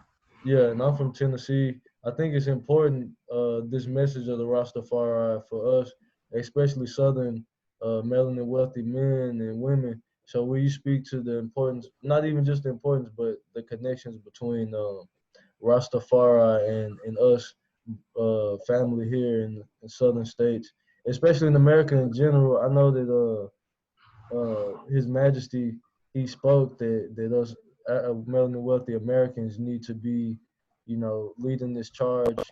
But also, I think it's something specifically important about being Southern and also being Rasta, you know. So It's a country vibe. that's what It's a down home, close to nature vibe. You know, like you work on the farm. You know, you're close to earth, and that's why we Southerners picked up on the vibe, and we're like basically natural beings, and that's what Rastafari is, a natural being, Ital, natural, Iman, man, like in the patois, Iman, I'm a natural man. Then in Arabic, Iman, Ital Iman, man of natural faith. No, Iman is faith. So being a Southerner is you're more susceptible to the subtle energies of His Imperial Majesty because you're already pure. Like when I was coming up back in the days of Jim Crow, the sand was hot. You know, the cold country roads, you was barefooted, bare feet, no shoes on, bare back, running around, playing in the foliage, and this chlorophyll. You had these plants called in the foliage dog fennel. We used to play horse and buggy with them. You know, well, this horse would get on the stick and ride a stick. You know, and I know that's probably like Spanish to you, but we could smell the chlorophyll in the plants. These plants called dog fennels.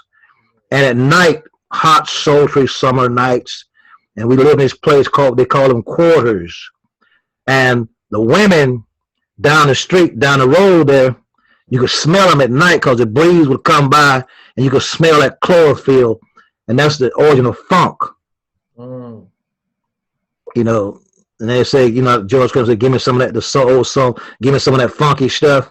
Yeah. Because the girls back in those days, the chlorophyll from the foliage that they played in as little girls was in their pores, was in their system. So we're closer to the earth. So the funk is a reality. And my what George, he's a country boy too, so he know about the funk. And the funk is like the basics of life, the chlorophyll, direct sun rays. You're eating direct sun when you eat the greens. We used to plant gardens and stuff. So the funk is the basic of life. Take you back to the funk, huh? That's right. Yes, sir. Hey, I think it's important too. So I'm gonna ask you, do you have any messages you want to put out there? You're here on my platform. I got my Instagram tapped in. I'm recording this to later so I can upload it with no lags. It's streaming live to my YouTube now, but I think I got about 2,000 people. It's not, the numbers don't matter. You got a platform. This is your chance. You want to say whatever you want to say anytime. Oh no, well I just say just put Ital Iman in the search engines, and you see a plethora of information. There are about 13 books out there. So if you read those books, you will. We say you'll be on the one. Yeah, I mean you'll be in tune with you'll be in tune with the universe. You'll be in tune with the predominant thought of the universe at this time.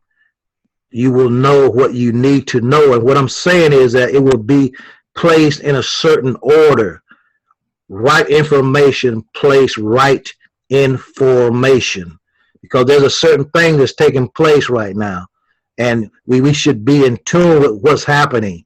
Not just showing you that I know a little something, but it's tied into the foundation of creation. And it will prepare you for what we're dealing with here in the future.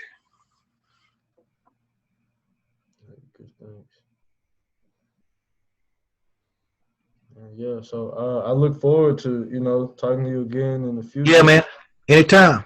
Yeah, I'm gonna get your book, The Holy Book of Wonder. Holy Book of Wonder. It's more than that out there, but it's going to take you a long time because the Holy Book of Wonder is about 500 pages, I think. Yeah. So, but I do have books there that's with less pages, and everything that's in there is everything is like, I would say, a continuation or an expounding on the Holy Book of Wonder. The other books is like technical parts of the Holy Book of Wonder, but it's all one work, and it all comes from the Holy Book of Wonder. So it's a sort of a system that I set up. Even things I talk about is coming straight from the Holy Book of Wonder, which is my foundation. Yes, sir. All right. Well, I'm gonna just let some music play. We give thanks for the time. I want to give thanks and praise to all the people who tuned in. Give thanks and praise to the omniversal force, the creator, destroyer, God, the Anunnaki, to our ancestry. Give thanks and praise to our mothers and fathers, our siblings, our loved ones. Salute to Kedemawi, Haile Selassie, Empress Mene, Asfa, Ja, Rastafari. Man, let's get us out of here with some music. I'm having trouble picking the song that I want Yes, to play, but I think this is the one. It's called Ja Moment by yes. Joshua Odine, affectionately known as Joshua Odine. Great brother here in Nashville, Tennessee, Franklin, Tennessee. Um, this song I heard him play it many times during the summer with his drum. You'll see him beating on it and playing it. But I appreciate everybody coming through and tapping in. We got to come there and do that journey out there on the mall. Go through all that. That's right. I would love to have Yes. you in Nashville in Yeah, May. man. I think We're gonna do that. we're planning like a festival up in the mountains. So Okay, we're gonna do that. I'm gonna send you a formal invite and even would like to get you some some recompense for your time and energy, and we'll get you on the stage if you're Yes, sir. Appreciate it. No problem. Appreciate it, brother. Yeah, man. So you can chill for a minute, take your time, and just let Yes, me know sir. when you're ready. Yeah. Peace. I'll listen. Okay.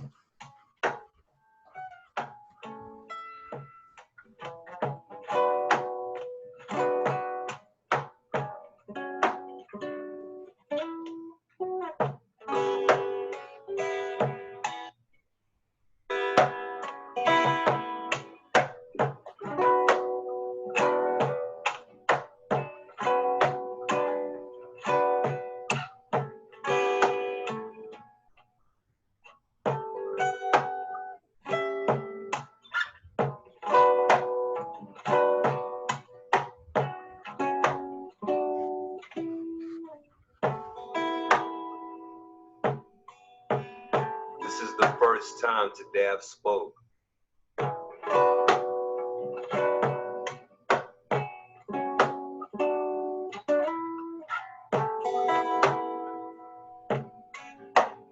There will be no time to dare joke.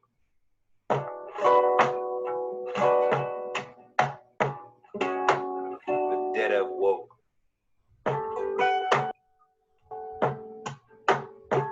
The third time today I've spoke.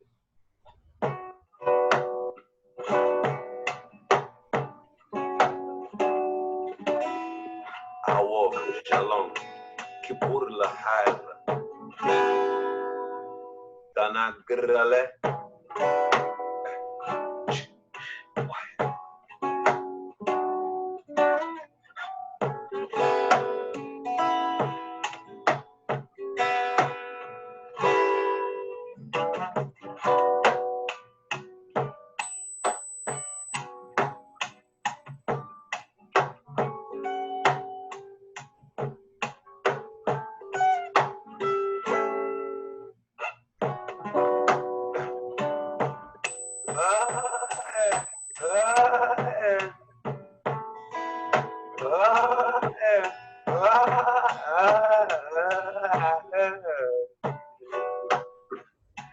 Won't hear no sound. Won't hear no sound.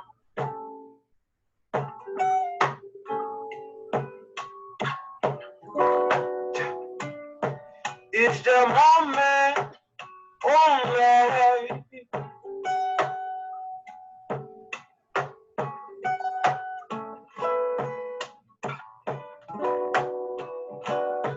Men don't own it, only.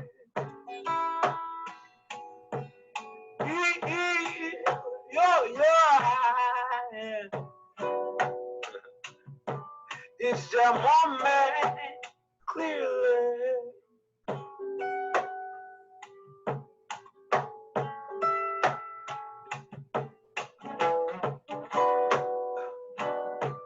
It's the moment yearly.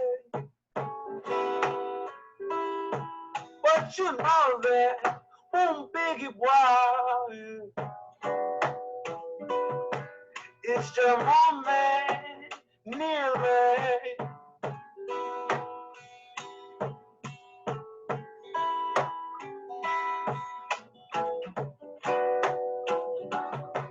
It's the moment here. hear me?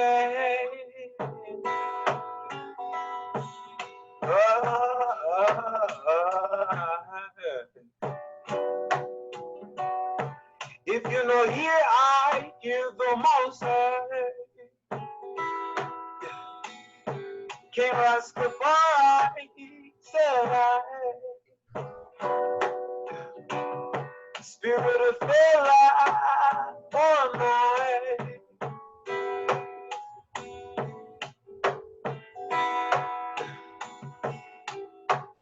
Skateboard, and it's supposed to be black in high school. Way down in their hallway with that backpack. Some teachers will try to hand you all the information they la. All you hear is that ka. All you hear is that quack. 25 alive and in love. Had to push when it came to that shove. No me for me, from the right school, bro. Rather not try to step with your dub. Long dress taking down to her feet. Leave more for my imagination. You look good and you're a little short. It's too little close, too much information. Not sorry, I'm honest. Neck back on my knees, sir. Don't be surprised if a Rasta become Tupac in your t-shirt. Tupac in your t-shirt. Are you surprised that a Rasta became Tupac in your t-shirt? Little black Israelite, are you dwelling today? Are you dwelling at night? Worth more than a lot of gold. The little out the door, the little out the door, the little out the door, the little out the door. It might not be late.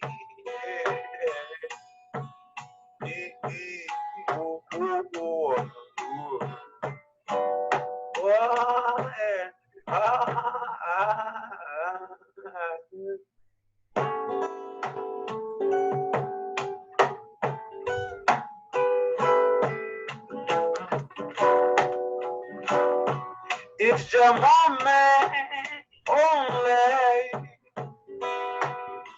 Man confused, he think that he on it, control it. Man want riches, bitches. I shanty down Babylon. Yeah. It's your moment only. Especially with the woman, lady. Everybody come through a woman, lady. Woman, lady.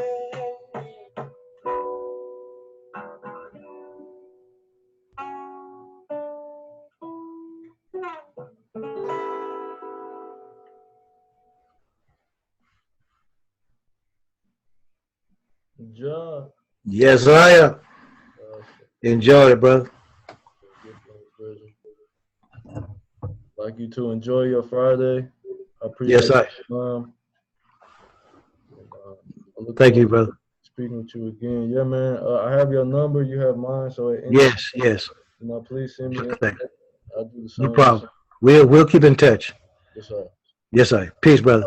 Your brethren, One- Ras Cory, sends his greetings too. Yeah, Ras. Yes, sir. Yes, man. Tell him we big him up today. Oh yeah, big up. Yes, I. Yeah, big ups to Aaron and everybody too, man. We Yes, I. Yes, I. appreciate Prince Michael and all the guys in there. Yes, sir. Yes, I. Peace, brother. One love. Yes, I. One love.